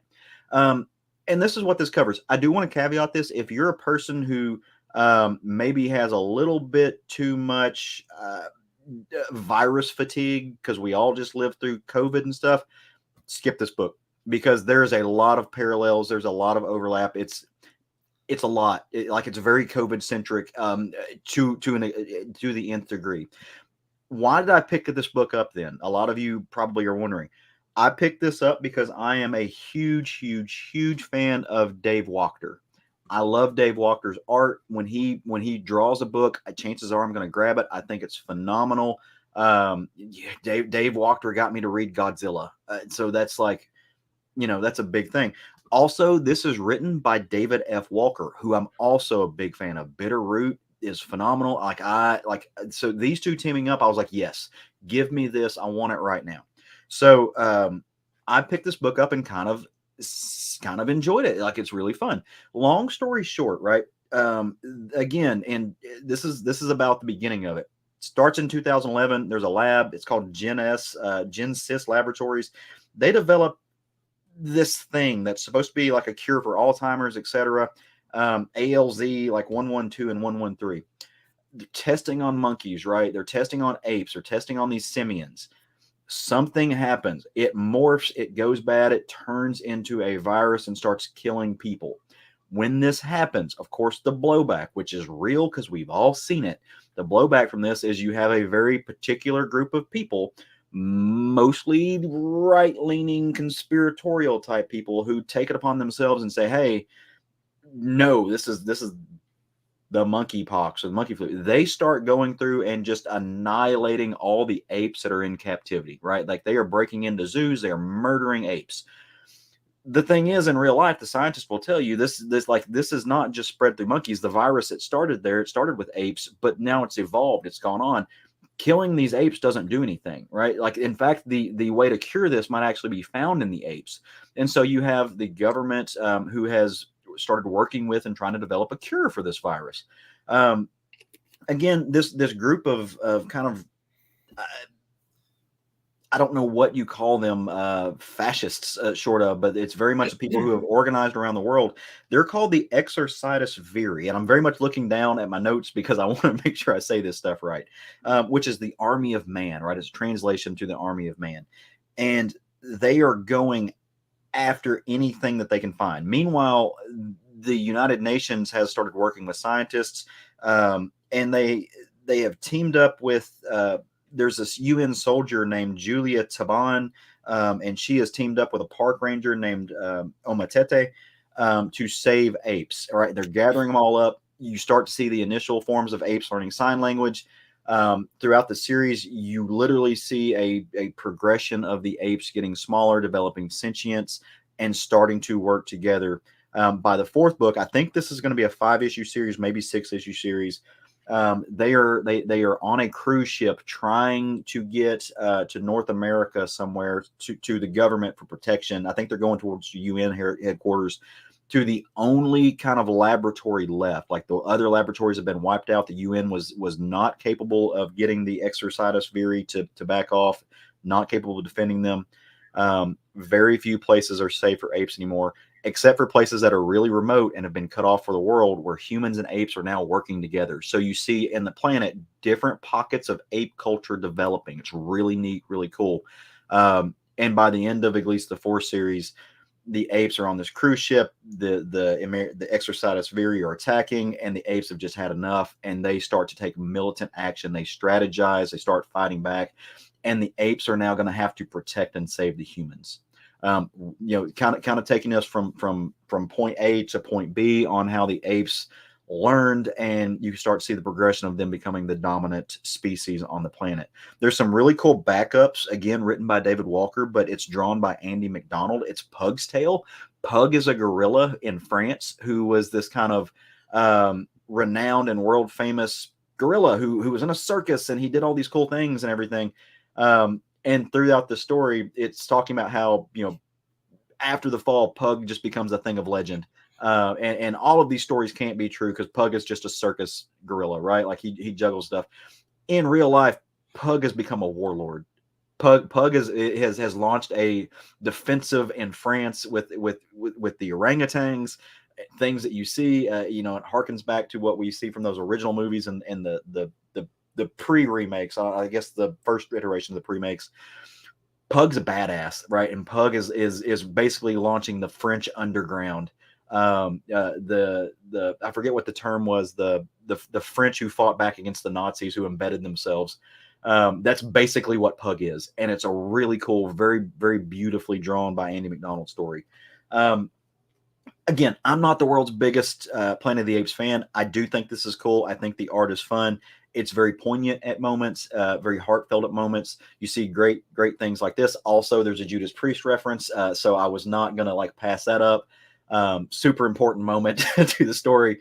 But I'm enjoying it as somebody who's just kind of a casual observer of, hey, this thing exists. I find this to be a pleasurable experience.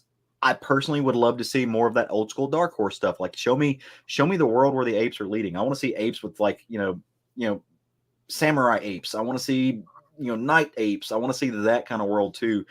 But capitalizing off of the recent films, it makes sense. They are a company that does that. So not mad at what we are getting right now. It's something that I'm not upset about having gotten. Okay. Also, I think it's very important to showcase that one of the main soldiers is a woman of color, who is just an extreme badass. She's taken, she owns it. It's awesome. Okay. Yeah. Now, Bill, destroy it. I hate Planet of the Apes, but it's not Planet of the Apes' fault. When I was growing up, as a little kid, all we had in terms of current science fiction was fucking post-apocalyptic shit. Everything. Planet of the Apes. It's there in Silent Running. It's there in the Omega Men. It's there in Zardoz. Anything new had that element. Hell, we even had a Saturday morning TV show. A Saturday morning show that was post-apocalyptic in Arc 2. And even things like Soylent Green, this issue of man on the humanity on the brink, Logan's Run, even though there's a dystopian society, what surrounds it is post-apocalyptic, and it's bleak and it's not enjoyable, and I hate it, and there's too much of it, and even Commandy sucks. Okay, so it's not okay. Not for me. Okay. Ooh. Okay. The hottest of takes. So thank God for Star Wars. Thank God for Star Wars for saving my little science fiction ass when I was 9 years old. Well, plus, when you mentioned you didn't like Commandy, the switchboard lit up. No, I'm just kidding. There's one Callers. person I know will not talk to me if he ever hears that. I know exactly who you're talking about. But yeah, it's just the way it is. I have read one Planet of the Apes series as an adult, and that was the Green Lantern Planet of the Apes crossover because I wanted to see what they did, and it was inventive. This does have the selling point of Dave Wachter. If he can't do Man-Thing, this is an ideal property for him to be involved in. But for the reasons that I cited, I just don't go for post-apocalyptic. I don't go for extended science fiction where everyone smells like shit. Yeah. It's just not my thing. And it can be well done, I'm sure, but it's nothing I enjoy. And out of all of those, Planet of the Apes is probably the most enjoyable. It's probably the one that hits the most box office hit points, in terms of content. And if that's not doing it for me, it just won't happen. And a lot of that is the time that I grew up in, and there was too much of it, and it soured me for life. I think David F. Walker's the right person to write this book too. Yeah, like he really is. If you've read any of his stuff, he's bringing some of that. I mean, I've certainly read all his DC stuff. The one issue of Shaft I read, I really enjoyed. He's a very good writer. He really is. There's some but I would not subject myself to something that I won't enjoy. And again, it's not the property's fault.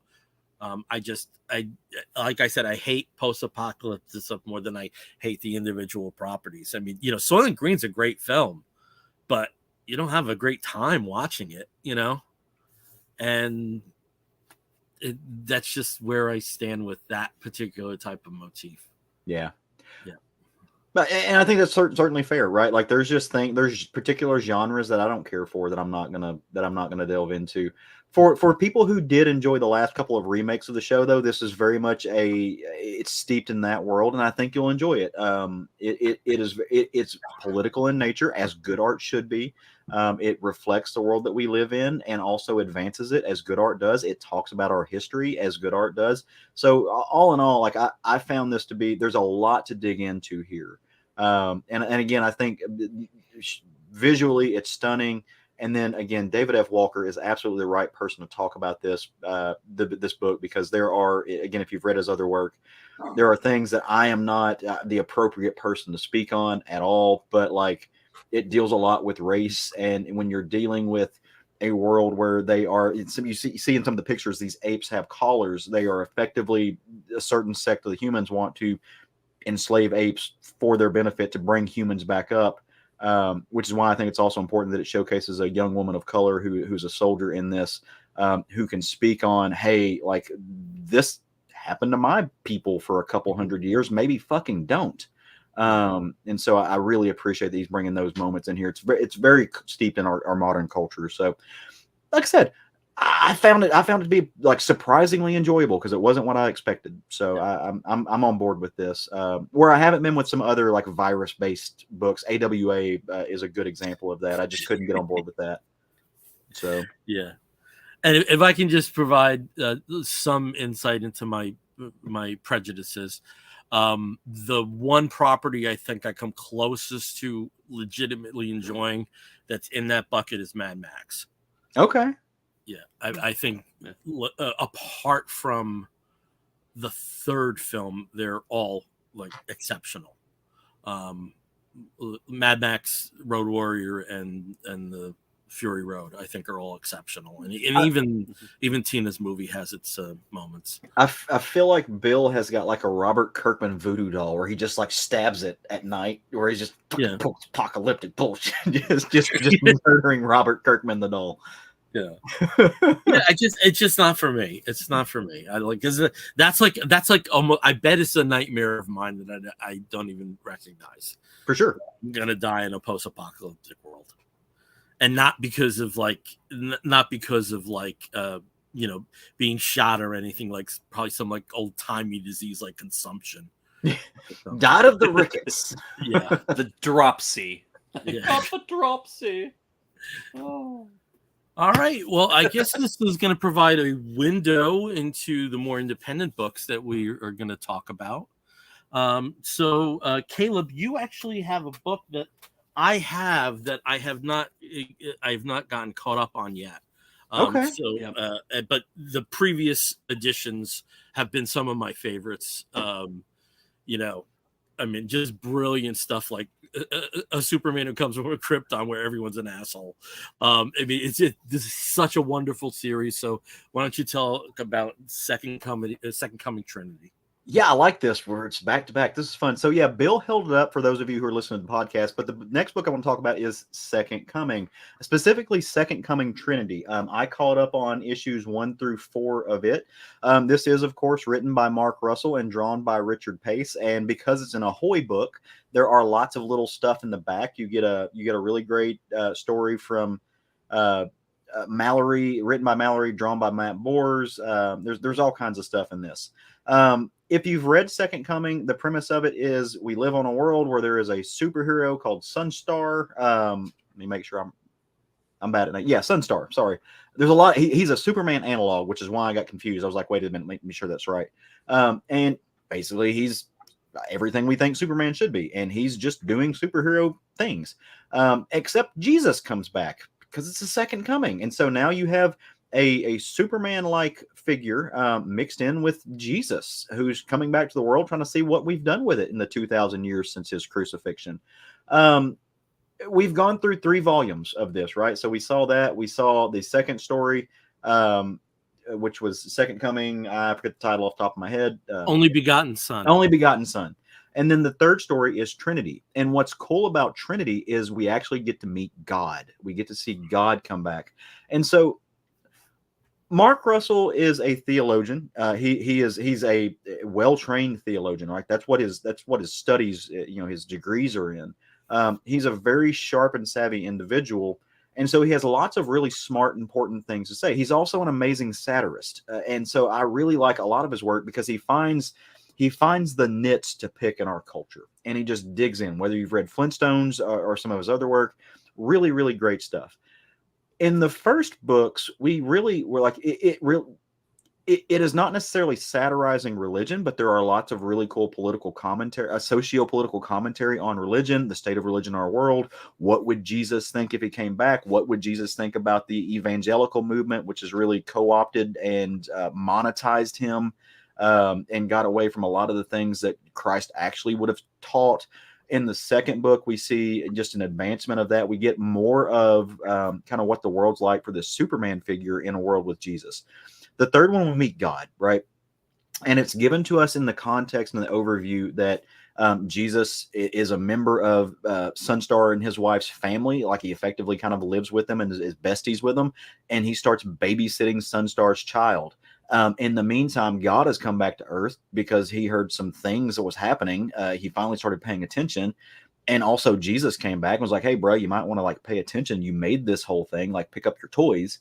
And so God shows up to kind of find out what's going on and see everything. Instead of being very much a socio-political commentary or a really hard look at religion in and of itself, what Trinity becomes is a statement and a dissection of fatherhood. And it's a dissection of fatherhood through the lens of a biblical standpoint as of God the Father. What do these teachings, these Judeo-Christian teachings of that particular God teach us about fatherhood? How does it translate to the world? What does it mean for a figure like Sunstar who is as close to being omniscient other than God, who comes into the world? What does that mean for him? And Sunstar has a kid in this story that Jesus babysits, and so now you've got two children of almighty figures, and one is in charge of the other, trying to figure out what it means and how to make this stuff make sense in this world. Really, really comical moments where Jesus is supposed to be babysitting the kid. The kid climbs out a window, falls out, and then starts flying. It wreaks a little bit of havoc. Cops get called, and Jesus is just down with him. It's like, no, it's cool. I got him. It's fine. We need to have a conversation. Very, very wonderful comedic timing. but the book is saying a lot, right? Like it's saying a lot about the world that we live in, and it's a neat shift from his kind of dissertation or dissection of Judeo-Christian culture in the modern era. Right now, we're getting into more of the psychology of fatherhood, and it's neat seeing that applied to God, because God realizes that He might not have always been the best dad. And to be fair to God, God didn't have a role model. He invented the trope, so He was just kind of winging it. But it also looks at, God left the world alone for a long time and kind of abdicated His responsibilities to both His actual son and to the children of God, right? And so what does that mean? In the meantime, you have Sunstar also trying to figure out how to be a dad himself. He's married, again, Superman analog. So his wife is a renowned and very successful reporter. And he's been taking the baby to work with him. And by work, I mean like saving the day. So it's basically just Sunstar, Superman flying around with a kid in his pocket, doing stuff. Except lo and behold, they bust in and the wife is trying to get a story about Sunstar and then realizes he's got like her baby on his hip, and is putting this kid in danger, although the kid's nigh indestructible. So it's like she's not happy. So it's a fun kind of breakdown of the Superman, the Clark and Lois trope, of comic tropes, superhero comics, fatherhood, Christianity, Judeo-Christianity, religion in and of itself. Mark Russell's a brilliant man. I love living in a world where he gets to write stories. And Ahoy has been a great vehicle for him to deliver some really fantastic stuff. And Brian, I think I know you're a big Mark Russell fan as well. So I'm not sure if you have read this yet, but I do think you'd find a lot of value in it. Yeah. Every time he posts, I think two things. I think you live in Portland. If you ever are doing any kind of thing, I need to go down there because it's so close. Yeah. Yeah. And then on top of it, I need to read Second Coming because you absolutely have to, Brian. So in your wheelhouse. For those of you who have not followed this, or I don't even know who I am, which is definitely, I'm sure some people listening or hearing or watching this. I was raised very conservative Christian. I was a Southern Baptist for years and years and years, and it did me a profound disservice in one sense, but it also gave me a lot of ammunition to think about and have this in my mythology and have this in my head. So yes, I'm going to make a point because I'm actually about to go overseas again in about a month. So I will add this to the downloads that I always take with me. And I will try, by the time I am back in October, I will try to have read this so I can, Brian, if you caught me here thumbing through the issue number 2 that I have here, and throughout all of the volumes, there are laugh out loud moments. There are. Yep. I mean, I'm just looking at this, Caleb, and seeing the hat that God has on when they go to the art museum, and just some of the dialogue is just, it's so laser sharp and so funny. Well, and was it the first volume where he went to the Ark Bible Land, amusement park, and they were like, "Oh, you're Jesus? Yeah, you need to come up here." And there's like all these other Jesuses that they've hired to do story time and all, and he's like, "Oh." So I love those. I said a lot about Mark Russell, but it should not go left. It should not go left unmentioned that Richard Pace is doing a phenomenal job. Mm-hmm. I've always liked Richard Pace's art, and so when I picked up this original, like the first Second Coming, I was like, he's doing something different here. It's still Richard Pace, but there's some weird stuff. It's not the style. No, it dawned on me. He has went back, and specifically for this book, he's gone back and studied children's Bibles, and he is emulating that kind of children's Bible stories. And I'm not just making that up, because when I realized it, I was doing Southern Fried Geekery at the time. And so I would tweet out and I would say these things. And on the podcast, I said, like, this really does feel like a children's Bible, like illustration. He tweeted me back because he actually went and listened to it and said, "Dude, you're the only person that said that so far, and you're absolutely right. I went and bought a stack of children's Bibles, and that's the visual style I was going for."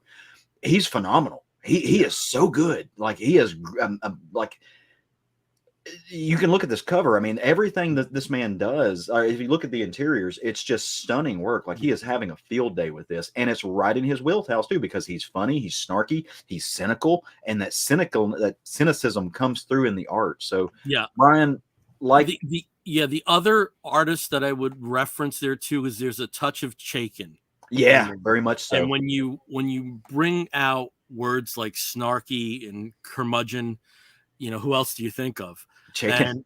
And it's a perfect marriage. That is the best interview I've ever done in my life when I got to interview Chaikin. Yeah, Like that was there is that touch of, I mean, you can even see it on that cover there. Yeah. That there's that touch of later period Chaikin, like the real abrasive stuff. Yeah. The kaiju. Yeah, and it's better for it. It's all the better for it. I've got it. I'm reading this tomorrow. And honestly, like I may not be the right person to talk about this because we all know I'm not good at comedy. Like I don't translate comedy very well. It's just part of one of my flaws and faults is I don't like comedy. I don't watch comedies. It's not my thing. But like Brian, my dad's a Church of Christ preacher, right? Like so I was raised extremely religious. And so this speaks to me in a lot of different languages and on a lot of different levels. So yeah, no man, I hope you all read this and enjoy it. And it's interesting because I think for somebody like me that was raised Roman Catholic, I come from just a different entry point, but probably take away some of the same things. Mm-hmm. So, there's equal opportunity offense here. Even atheists get their dicks in a bit of a vice here. I think just faith in general is here on kind of like on the chopping block, or how people treat faith more, I should say. So it's good. It really good. And I've got to read this. Why I didn't in advance of this, I don't know, because I have 1 and 2. Well, because you didn't know I was going to talk about it till last night, number one. That's but true, it's also worth bringing back. So you all go read it. We will reconverge, and we will have the council, and we will discuss this in further detail. But Brian, you have 2 previous series before this, and it's so worth it. It's so worth it. Definitely. I've got like a 12-hour flight to Japan that I think I have some time to read a few things. So yeah, I'm good. I will do it. Okay, cool. All right. Well, you seem to have the mic. So why don't you tell us about a particular Kickstarter that you just received that I have? Well, I know Steve's got the graphic. I'm going to just pull my physical copy. It's Pool Boys. Now I know I'm not the only one that backed this. So I know, who else? Bill, I think you did for sure. Steve, you tell me you didn't back this? I think I missed it. I think I had thought that I'd set the reminder, and then I ended up not, and it was over before I could check it out. I'll see what we can do. Maybe I can reach out, but because I've talked to Josh, I think, on Twitter before, and anyway, I'm sure they'll have copies, and you should seek this out in person because I think that'd be even more fun. So Josh, I'm going to say his name wrong. Trujillo. Thank you. That made sense to me, but I didn't trust myself. And Josh, so the Joshes, Cornelone. Do we want to try that one? Cornelone. Is that like Corleone? No, it's not Corleone. No, it's Corneon or Cornelon. Yeah. I don't know. Anyway, they're great. They're fun. And what I love, it's right there, Cornelian. Corneon. Let's go. Not gonna work anymore. No, so it's the Kickstarter is great because not only, and I don't know which level I backed. I never remember because it's usually like forever after I backed it on a not a whim, but certainly on a night. Probably I was drinking, but like that's usually when I spend most of my money. Versus when I'm drinking, of course. You're on Amazon and you just, get that, sure. So Pool Boys, the comic, which I'll talk about. You gotta behind the scenes, pretty great. Actually love this because I just love process. They talk, they share their screenshots of their conversations on when they were just pitching it to each other and like collaborate. I love that. That's gold. Sketches, the what do you call the thumbnails, like whole process, really good. Definitely. I'll share this if you can't get that again. But wait, that's not all. Somewhere in here, I've had to reconfigure my desk. R.I.P. Billy Mays. What's that? R.I.P. Billy Mays. I got stickers. Ooh, the stickers are cute. Although the one I really want, which has escaped me, it's this poor little adorable pool boy who's the character you follow in the story. And I'm going to show you, I'm going to try to do this camera thing, but it's not like an instant zoom, so I can't do like the whole hand thing. But yeah, that's that ass though. Like delightful. Like this is the one I want to put on my water bottle, but I mixed company and all, I don't know. I will have to see. Maybe on my like personal laptop or my other scandalous stickers but like they're cute, and the little chibi characters is the demon guy.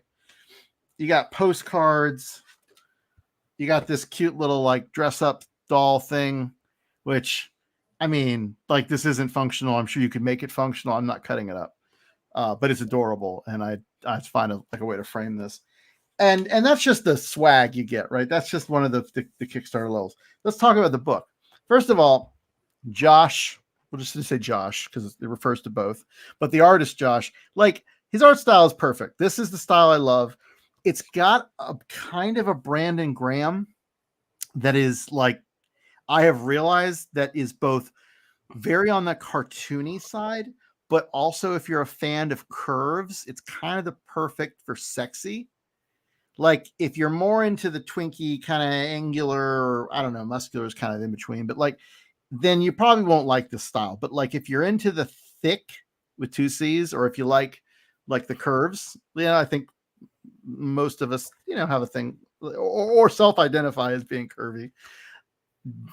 Josh, the artist, is his look, his style is that for sure. And you can tell on the cover. I don't need to show you. So the story, that's the art style. I love it. It's cute, really cute. And if you like that style, go check out Brandon Graham's work. We've talked about him on the show before. He did the Prophet remake. He's done some stuff recently. I just backed his latest Kickstarter. Rain Like Hammers is the most recent thing he did, correct? Yeah, that's the biggest, most recent published one he did, but he just did a Kickstarter for his new book. I tried that. Rain Like Hammers wasn't for me, but I like Brandon Graham stuff. Generally. Yeah, and and I totally understand that because his style is interesting. What's funny about Brandon Graham is his art style. Like his art comes up on my TV in big screen when I play Fortnite, which by the way, I play Fortnite, if you don't know, because I'm a 14-year-old child. But like he did a piece for them, and it's adorable and amazing, and it's like all this detail, and it's on my giant big screen, TV in my bedroom as we're playing Fortnite at night before we go to sleep. So I love when it comes up. It's like one of my favorite interstitial graphic things. Anyway, so like Brandon Graham, great style, sexy too. Also, his ladies, he's more towards that end, so he loves the ladies, but it's still very sexy. So this book, based on what I read in the behind the scenes, it's kind of like we want to pay homage to a Palm Springs or Palm Desert pool attendant who hooks up with a demon customer, and they have this kind of on again, off again sort of summer's escapade. And that's it. That's all you need. It's a quick read. There's not a lot. There's a lot of depth. That doesn't sound right, but it's an easy summer read. It's light and fun. There's a little bit of drama. There's a little bit of, will they, won't they again, or something like, you got to read it. I don't want to spoil too much. But the thing that's interesting is I guess this did well enough, or at least they really wanted to do more, that there is a tease for a part 2. Cool. And it takes it in a completely different direction that also makes a lot of sense, and I think will be really fun. So, I'm not a big fan of the demons. Against the prior conversation about religion. However, given the mythological nature of that whatever, like it's fun. It's fun. They're cute. They're sexy. I'm into it. It's all good. And their little relationship, and the fact that some of these characters, like I said, have asked for days. It checks all the boxes. It hits all the boxes. So, Bill, I know you're getting this soon, I hope. Yeah, I'm like one of the worst with following up with Kickstarters when they ask for addresses and everything. I'm terrible with it. There's been a lot of Kickstarters I should have my name in that I didn't end up in because I didn't reply in enough time. I'll have to check in with this, but since they only went out 15 days ago, I'm not that worried. And Yeah. they did say, to check in with them after 3 weeks if you don't have it. So You definitely should follow up. And then, like I said, Steve and Caleb, like if you see them at the conventions, if I encounter any copies in the wild, Yeah. I don't think these would really sell at a comic shop because they're kind of in that weird short story format that you don't usually sell Yeah. that way. But it's not even a full book format. It's short, smaller, as you showed. Yeah. Yeah, I definitely want this, so I need to figure out how to get it. Yeah. And also check the Kickstarter, because sometimes that's how I got the Rift Track Swamp Thing, is they still offer it afterwards. Because 10 to 1 the print runs is more than what they put in for when the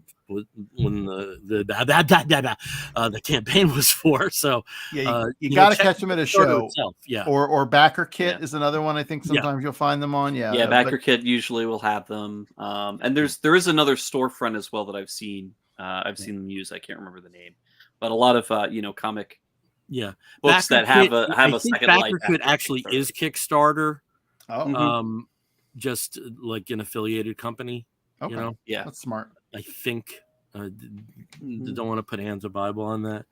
All right, so we've been at this almost 2 hours, but we still have a few things to get through. So Steve, you have another book. So it's like a Steve sandwich. He started with Night Terrors and he's ending with whatever we're talking about. So why don't you tell us about the other book that you chose to discuss tonight? Well, first off, Dan Bryan just joined us. Dan Bryan, good evening, fellas. Sorry I got here late. Can you start over with everything? So, yes, Dan, we will. So I'm going to talk about Night Terrors, and we're going to go through book by book. No, I'm kidding. So what I'm going to talk about, I'm going to be really quick here. It's a beautiful book.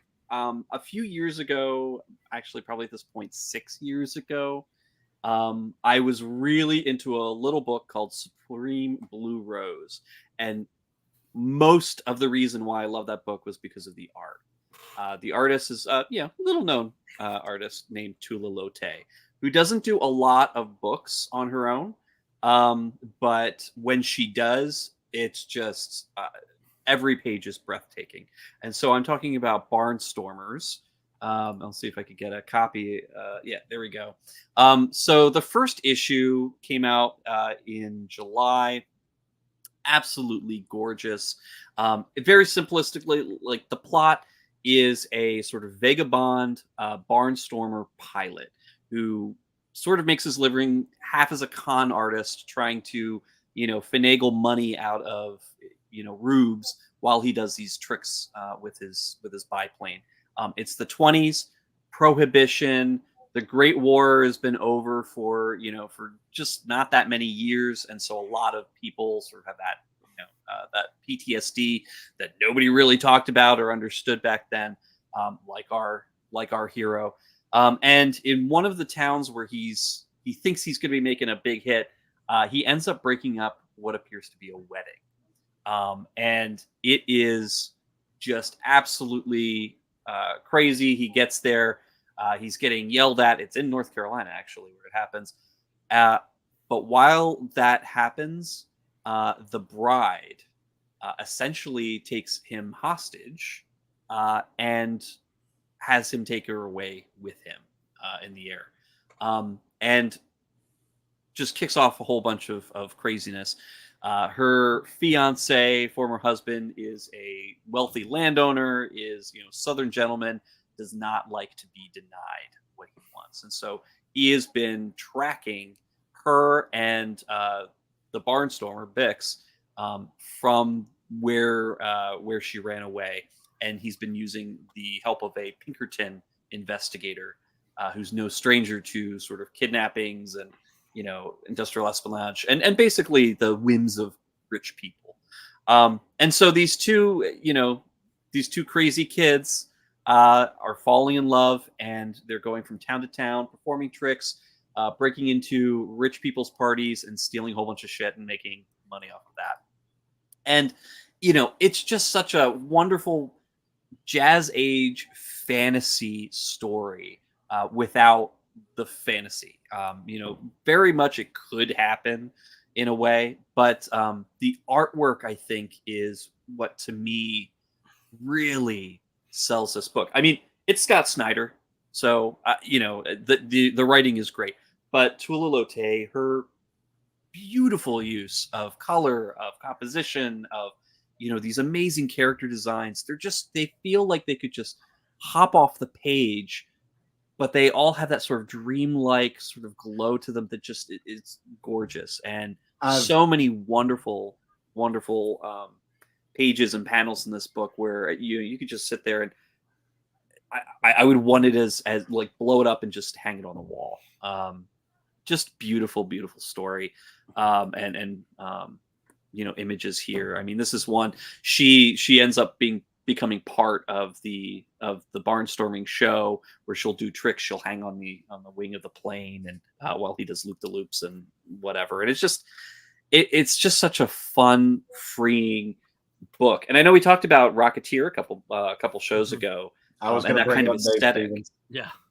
Absolutely. That kind of aesthetic, the clothing, the fashion design, fashion choices, hairstyles, all of that really just in the hands of Tula look absolutely gorgeous. And, there's a lot that happens. It's a wonderful sort of whirlwind romance story where you have these two kids making their way by their wits and seat of the pants. And then of course being pursued by, a person who's up to no good and won't take no for an answer. It's a 3-part series. So this is, I've read the first 2. The 3rd part comes out in September. I can't wait, but I'm also kind of sad.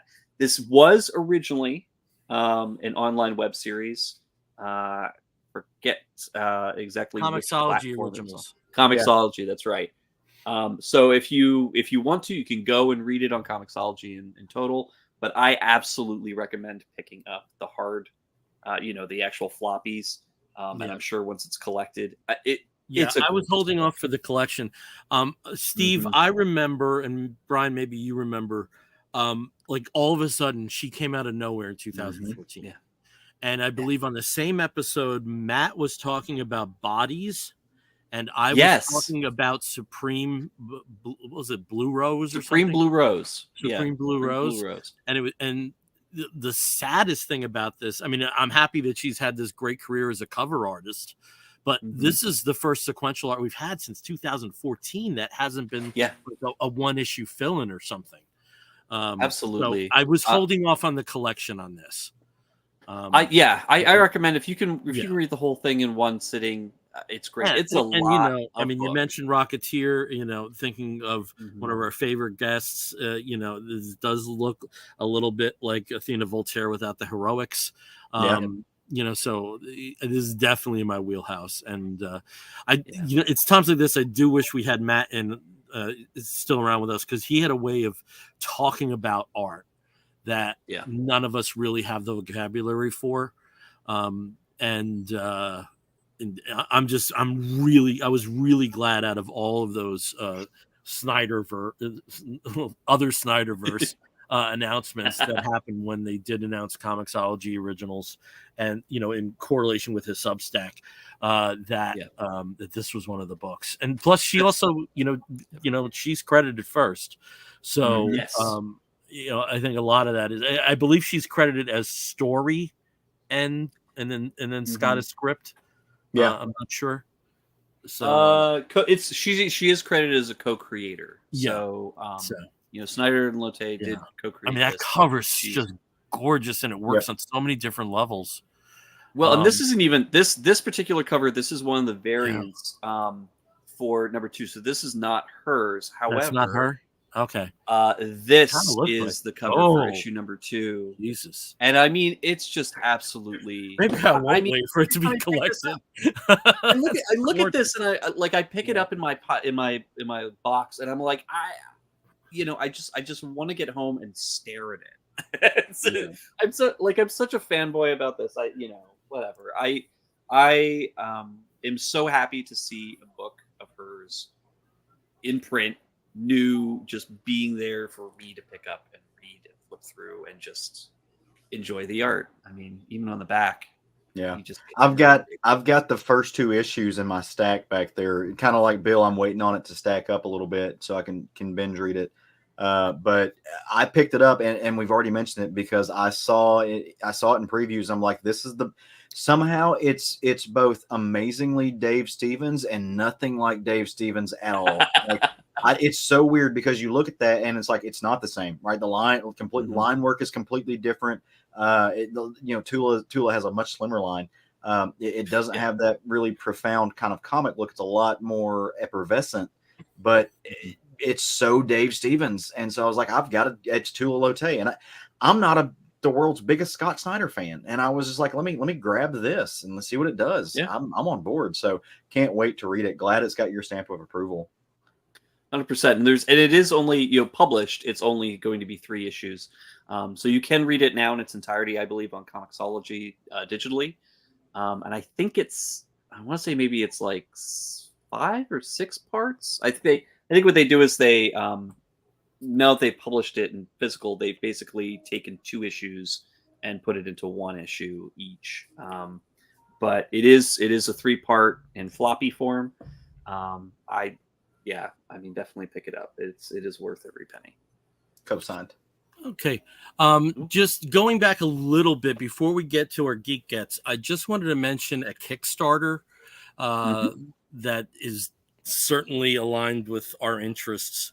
We're talking before about Pool Boys, which as a successful Kickstarter, there's another Kickstarter campaign that we hope will be. Looks like it's on. So Steve, if you can show a graphic here.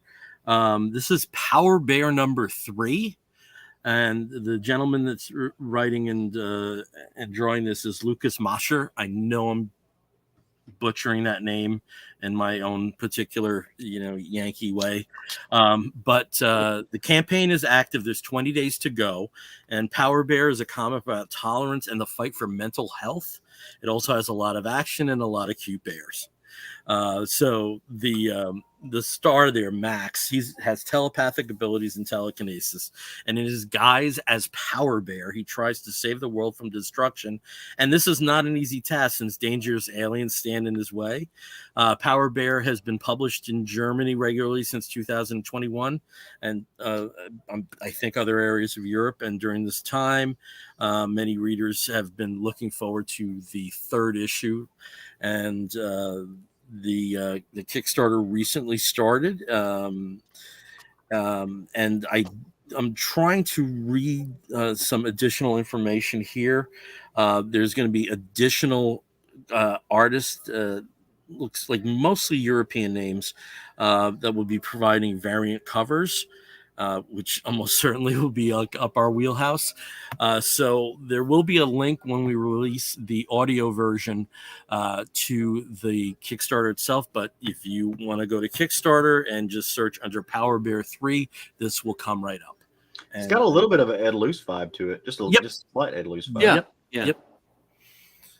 So Lucas, we really hope you have a very successful campaign. I've already backed it. So just putting that out there because it sounds like something that's like right in the wheelhouse of our audience. So and it looks like I think we're in the clear here, or he's in the clear here. It looks like they have more than doubled what their goal was already. So great! With 20 days left to go, I mean they're already just see that 218%. Yep. Yeah, which is great. And also speaking of other, Kickstarters, people that we know with Kickstarters, Evie and the Helsings number 2 is going to be by Steve Bryant and his collaborator as well with that, is just, I think, 2 or 3 days in. And I believe is 90% funded as of now, maybe even 100% funded. So, definitely check that out if you like Steve Bryant stuff, or have read the first Evie the Helsings and are waiting for number 2. Okay, let's go on to Geek Gets. And Steve, I think you actually have one this time.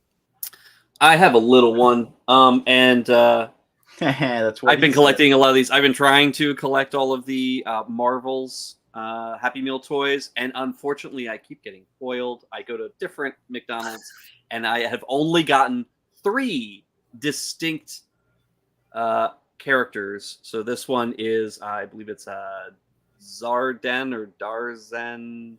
It's the Kree Zendar. chick. Yeah, she's the Kree. She's the antagonist for the film, so she is going to be one of the major characters. Zoe Ashton plays her in the film. But I also ended up getting 2 more Goose and yet another Princess Carol, and now they're out of McDonald's. Yeah, now it's so Nerf. I won't be able Yeah. to. I won't be able to get. I was Yeah. really hoping for Miss Marvel. I was really hoping for my brain for the other Captain Marvel. So Yeah. oh well. I also love how you don't recognize that you do have Gets. You have an Amazing Spider-Man number 300 poster behind you. Oh no! I always get these posters free for my LCS, and That's so a Geek Gets, Steve. That's a Geek Get. I get a stack of them. I do get a stack every time. You have a stack of Geek Gets. Humble brag, will you? Jeez. Yeah, right. You know, Oh, I get a stack. I get a stack of posters from Marvel every time, and I don't read most of these books, but they look pretty. So, Brian, do you have anything you can show off as a Geek Yeah, I actually do. I'm kind of amazed, but it's because I've had about a year to collect them. So let me start with the stuff that's most recent, and then I'll work backwards. I don't have a lot to. I'm not going crazy. But I went to Fantagraphics here in Seattle. They have a little storefront down in Georgetown, which is an amazing little area that I love. And they had these cool little books. They had Haha Very Funny. Oops, there we go. Little comic zine. And Florida Man. And of course, a Florida Man is not going to turn down a dumb comic about Florida Man. Of the two, I think they're both cute in their own ways. They're very much kind of indie, silly, very, sketchy style, whatever. I think Florida Man wins, not just because it's near and dear to my heart, but because it's got like not only a cohesive story. I mean, cohesive is probably for a very short little, but it's zany enough that I love this. This is my recommendation. Bad Publisher Books, and also Florida, not quite with a rainbow, not as queer as I would hope. But when I was in Korea, this is back in March. I wasn't kidding about being all over the world, right? I got stuff for you all that I have not sent yet because I am behind on everything in my life. I'm sure I'm not the only one, and so it's no excuse, but So I thought I would use this as a chance to spoil, and I got a couple things for you, so I'm not spoiling everything. But these are cute, and I just have to show you because I've been wanting to show this. So this was in a Korean 7-Eleven, because 7-Elevens are big in Japan and Korea, right? And they are little keychains that are from DC. And I don't know if these are specific to that country. I mean, there's Korean on the front, so they kind of are. But I don't know if you've seen these in the wild. That's just a US variant. So each of you is getting one. I have to decide now who gets what. But there are little keychains, and I'm not going to open them. That's something I think you need to do yourself. And I didn't get myself one. Honestly, I was trying to this is towards the end of the trip. So I was I'm traveling as light as I can. Right. Cause I had a metric ton of stuff. Right. But they're cute. They're cute little keychain, charmy little things. And they were DC. And I was like, well, I've got to, and to tell the audience something that I know we've only really kept. I don't think we ever talked about the show. I always go to the bases there. I go to the military bases in Japan, because is where I work for the Navy. And they always have a comic book section in the Navy Exchange. And I've sent pictures because I'm always looking at it do they have some U.S. Forces specific comic that they only release to the U.S. Forces? Because I think y'all would dig that, right? Even if it's a reprint. I've never found that, but I always see these coloring books with very modern covers. And I usually send pictures to our little Facebook chat. But yeah, I'm always looking for stuff like zany US, but comic book translated through the lens of another country is just golden. If you ever have a chance when you go overseas and you go to a comic store, you go to a store that has geeky merch, just check that out and you will be tickled or you will be disappointed. It could go either way, honestly. But that's always in my thing when I'm looking for Geek Gets. And then I will be going back in next month. So yeah, I will have yet another opportunity to find more. Very cool. Nice. That's very cool, Brian. I'm excited, man. Yeah, I'm really Yes. excited. Oh, just wait till you see what else you're getting, which I can't show on TV anyway. It's a little explicit. All Oh, right. no. Yes. Over to Caleb. Why don't you show us what Geek Gets you got? All right, I got a couple things. I'll go fast. Number one, I'm a power bear backer, which you put those three words together, it can mean a lot of things. Number two, Ooh. vinyl. The soundtrack to Beaches by Bette Midler. Found it, own it, no regrets. None whatsoever. So gay. I love it. Yes. I was just like, If you nope, ever this is- doubted his man's gayness, there it is. To be fair, like my husband found that and he was like, "This is coming home with us." I was like, "Yes." Number three, I got new workout shoes from the same company that I got my last company. They are called No Bulls, but they are there you go. See the little branding. Nice. If they are from their Pride Ooh. collection, and as part of this, they released them and they give money to groups. I forget which one off the top of my head this went to, but last year the ones I bought went to the Trevor Project, right? So Noble as a company does some really cool stuff with Pride, and look how cute they are. Look. Very And pretty. then last but not least, something that I can never take off, and I think Steve, you have a graphic to accompany this. Here I in a minute, do. but I do have a if graphic. you will zoom in on just me for a second. I've told you guys, if you heard me talk about this, I'm a huge fan of the series Heartstoppers by Alice Oseman, which has also become a really, really cool and renowned and very successful television show on Netflix. My husband and I love this. We've literally watched the first season at least 20 times. We're on our fourth or fifth rewatch of the second season already. I now have Nick and Charlie on my leg. I went and got a Heartstoppers tattoo. And what's cool is it's my first comic book tattoo. So eventually this entire leg is going to be comic book related stuff, but was going to start it off with a story that, like, my husband and I see a lot of ourselves in. Obviously representation matters. Love these characters. So yeah, now I have this really cute thing, and it's a panel from the comic. So Steve, if you'll throw that up, like I took it forward side by side. It's where it comes from. So really cool tattoo artist, same guy who did the tattoo that the homage to my grandmother that I had. So I'm a repeat customer. So I love it. I'm glad to have it on me. Can't wait to add some more stuff around it. That's such a cool idea, Awesome. Caleb. I'm so jealous. I don't have a tattoo. I have no tattoos, but I think you've just given me quite an idea for maybe a tattoo. So thank you. I encourage it. It's addictive. Like immediately, like as soon as the needle hits your skin, I start thinking about like 14 other tattoos I got to get. Well, I like the idea of the leg too, because I got a lot of meat on the leg, so I've got space for them to put lots of comic panels if I could. Yeah, now it's just got to figure out which comic panel I want to go next. Actually, and believe it or not, there's a Frank Miller panel from Sin City that I kind of want to accompany, because it's going to be mostly black and white. So we'll see. I'm a fan of tattoos. I don't know if we've talked about that. We could never Almost, tell. I did no idea. Yeah, it's no surprised idea. us. Like Okay. tattoos, hates please. Yeah. I got a sleeveless shirt. I think I'm going to wear it next time. Which would be nice if I still have this tan. So I got a new sleeveless shirt. Yes. Maybe I will wear that and I want to see it. a temporary member of Team Sleeveless with you and Arnie.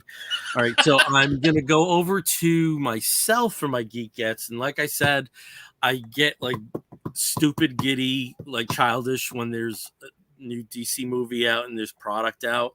So I've been collecting some of the Blue Beetle toys. So Spin Master has a few figures, and this is just something I really like to see, because there is a move in a lot of mass market toys to stop using plastics as as throwaway material. So as you'll see here, it's almost like a cover mounted situation where the figure is against the packaging and there's no plastic, see through the window.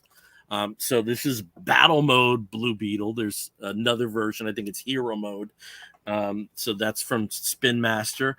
Got me some Funko Pops. I got me the Blue Beetle glow in the dark. That's a Tower exclusive. There's a lot of different ones. There's some that are only available through the Funko website.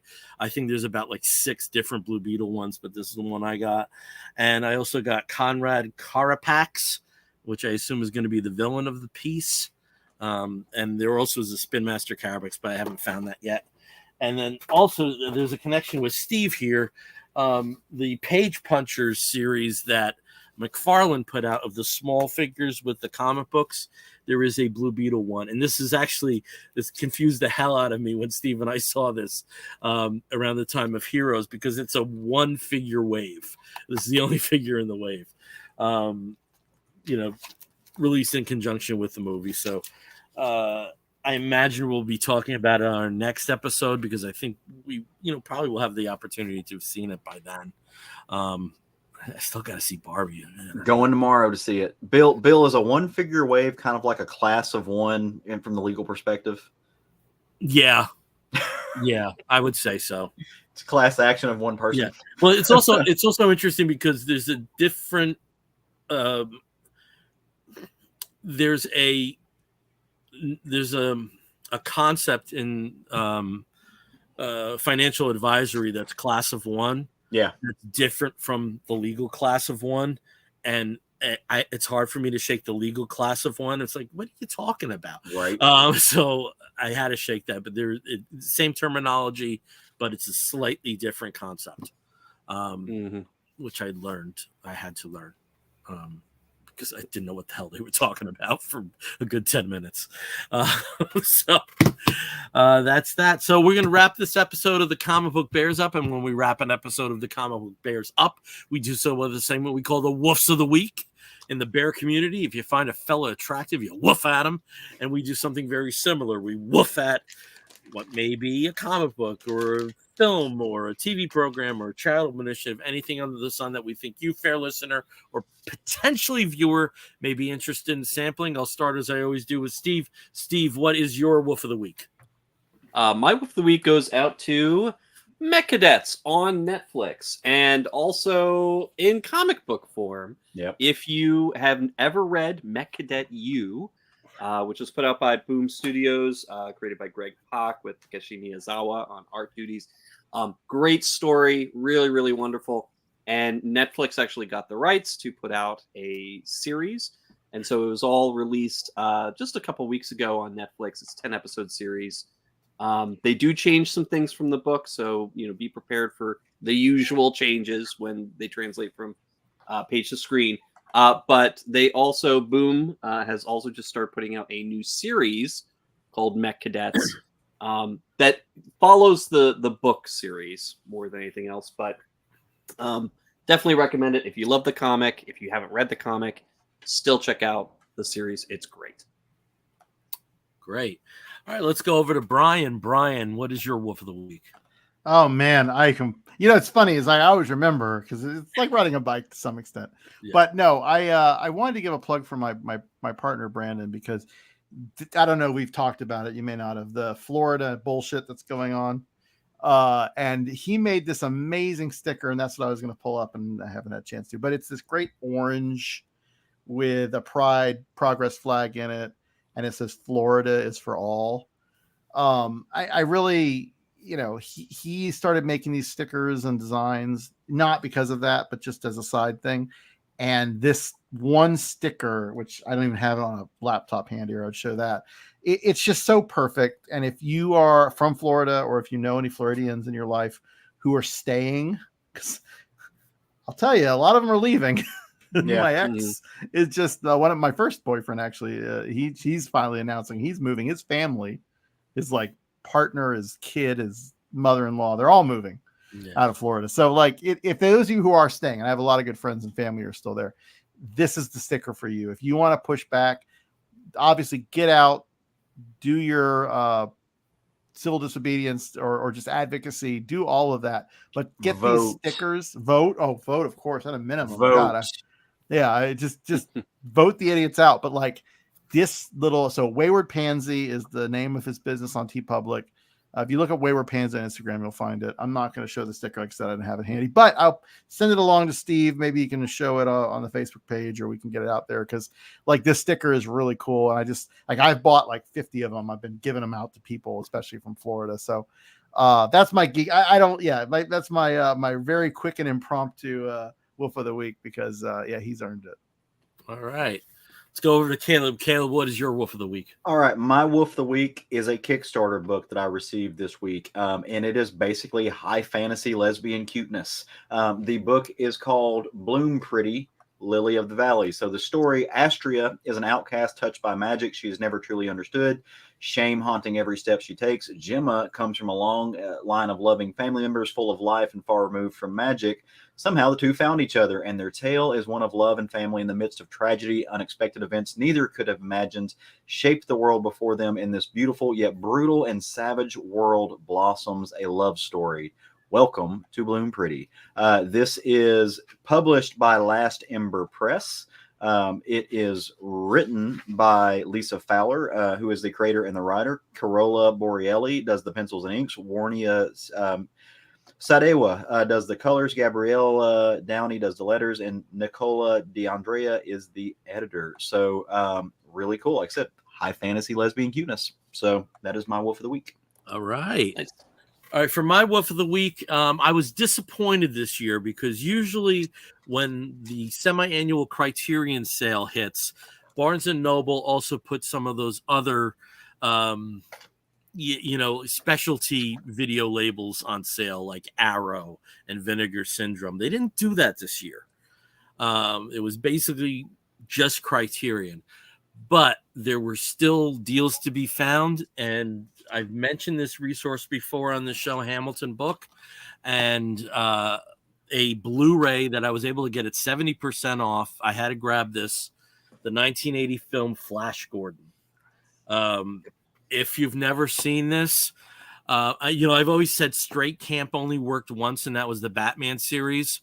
This is almost straight. There's a lot of queerness in the conception of Flash Gordon. There's deliciously over-the-top performances by Brian Blessed and Max von Sydow. The costumes are amazing. Music score by Queen. And if you've never seen it, it's so hard to describe what this film is like. But Over the Top is about the best I can offer. And this particular version has a lot of special edition content, with things going back to an original like extended trailer, to interviews that took place just 2 years ago. So it's put out by Arrow Video. You can get it, as I said, right now for 70% off at Hamilton Book. And there's also some other releases by Arrow. They do really good jobs with the reissues. And it was almost my Geek Get, but Blue Beetle was, kind of tapping me on the shoulder. So, not necessarily the format, but, just however you see it, at some point in your life, you owe yourself to see the 1980 Flash Gordon. So I always felt that movie was like the male version of Barbarella. It's the same producer. It's Dino De Laurentiis. Yeah. And some of the feel, the design, hysterical about how things were conceived. Some of the stuff on the fly. Initially, it was supposed to be a very different film with Nick Rogue directing it, which would have been a far more serious film. But there are elements that stayed into the final version, and particularly the costumes. I mean, they're just so wild. It's such a colorful film, and you're not going to tax your brain watching it. I can tell you that. It's not a cerebral experience, but it is. Yep, I did too, Dan, as well. I did see it in the theater with my dad as well. That's awesome. It was around that time. Yep. And and it's also they also go through how there was just no merch for it. Yeah. King Features just was not up on the licensing. The Mego figures and the Mattel figures that predated it didn't sell for beans, and they just didn't go that route. And it wasn't until later in the 2000s with outlets like Biff Bang Pow and Entertainment Earth that they had like, you know, actual action figures based on the film. So And Dan, Brian found it thought-provoking. Okay, Yes. you do that. That's very good for you. I like that for you. Yeah. All right, Brian, thank you so much for joining us. You know, if we were the Defenders, you're our Silver Surfer. You know that. You know, whenever you're around, it's not very often, but when you're around, you're a full member. And you know, good luck with your next round of travels. And we are just so happy that you could join us tonight. I appreciate it. I will. Yeah. I'm clawing my way back out of the hole that I was in the beginning of the year. And even though I'm going to be gone out of the country for the rest of the fall with breaks, I'm going to get back here before a year is not going to go by or whatever. Yeah. We hope not. We hope not. And tell Brandon if he wants to make me one of those stickers that he additional to the one that you were talking about, but it has a rainbow road. He made one with a gator on it, and it says "proudly queer and staying right here." If he'll make me one of those with a possum on it instead of a gator, I will rock that. That will go on the back of my car. Done and Right? done. Like, I will rock that shit. Like, Done. Make me one that says "proudly queer, staying right here" with a possum. Yep. Also, Dan Bryan just commented in the chat, shout out to me once again for the Hot Wheels gift. I just want to give you some background on that. I found a Hot Wheels set. There's 5 in the set. They're really nice Hot Wheels at Dollar Tree. And Dan said, "Oh, get me a set," and I did, and he forgot about it apparently, and I sent it to him as a surprise. So Dan, I will accept your X's and O's. Thank you very much, and I hope you enjoy that. He connected me with a lot of back issues from a friend's collection that Dan is good people. Dan is really good people that he was moving at, and unfortunately he was on the he was one of the individuals at Heroes Con that I only saw briefly because of my abbreviated appearance there because of the friggin' gout. So next time, lots of hugs. Damn you, gout! And now I'm on allopurinol like an old man. I need to get on that. The last time I had gout, it was a bitch. I'm not gonna lie, it's terrible. Oh, it's terrible. And reply, much love to all my bears. Thank you so much, Dan. Much love back. All right, so we're wrapping this up. Again, we are the Comic Book Bears podcast. You can find us on the Twitter and the Tumblr and the Instagram and the Threads. Not yet the Blue Sky. That's just for people, but I'm there. If you guys want, I have invites now, so I can. Oh yeah, throw one at me. I don't have one yet. Whatever. Does it have the porn? Is it no, that yet? No, it's a like I believe it's promoted as a nicer version of Twitter. Oh, that's yeah. Or X. Threads is just where I post my I'm sorry, my paragraph reviews of things. Twitter is the one instance I can get behind dead naming. Yes, Twitter. Yes, Yeah, I got you. That's the one instance I can get behind. And I also wanted to say, in doing my Blue Beetle research, I just wanted to give props to DC Comics because in all of the materials, there's a couple of creators that this affects, and I think Marvel's got to get on the ball with this a little bit. All of Lila Sturgis's work that was previously credited to Matt Sturgis is now credited to Lila Sturgis on the digital platforms, and there's 1 or 2 other trans creators where that's also the case. So it's just good to see, that came up with the Blue Beetle stuff, and it's really nice to see that. Yeah. That they're moving so quickly in that direction. So props to DC Comics on that. And Marvel, you're a little bit behind, but it'll get there, I'm sure. So Twitter and the Tumblr and Instagram and the Threads.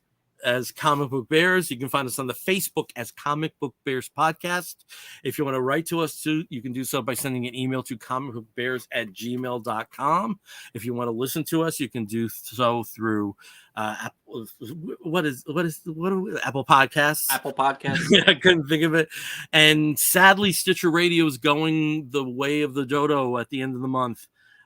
We've out of the audiences, Stitcher is one of our biggest audiences, so we need to go directly to some podcasting platforms that we're not on. So that's forthcoming. We each have assignments. We'll take care of that. Which, yeah, if by the way, if you listen to our podcast on another, or if you listen to podcasts on other services that we're not on, which ones do you listen to? Yeah, that way we know, because we want to get our platform on there, right? So especially with Stitcher going out. So if you listen to something that would be more convenient for us to hear us on, let us know so we can make that jump. And that's something that me as Grand Poobah, I've been very lax with, because there's so many podcatchers out there. And I was popping, we were popping up on Podbean. I never had a direct feed to Podbean. So I got lazy, but there's platforms we need to get on, and we'll naturally be announcing that on the show. Until next time, I'm Bill Zanowitz with hiccups. I'm Steve Morey. I'll wait. Oh, I'm Caleb Alexander. I don't know. I thought Brian always goes before I do. I'm Caleb Alexander. I know. That was like, it's okay. I've been devoted. I'm Brian Pittard. And I'm Caleb Alexander McKenzie again. Oh, you did the whole thing. Oh, shit. No, I meant. Do it again. I'm just kidding. All right. Until next time, I'm Bill Zanowitz. I'm Steve Morey. I'm Caleb Alexander McKenzie. And I'm Brian Pittard. You're going to hear a woof and an explosion. If you're listening to the audio version, we'll be back real soon. Maybe not 2 weeks, but we'll be back real soon. We got to talk about that because we're coming upon a holiday, so we'll figure things out. Take care, everyone. We did our best.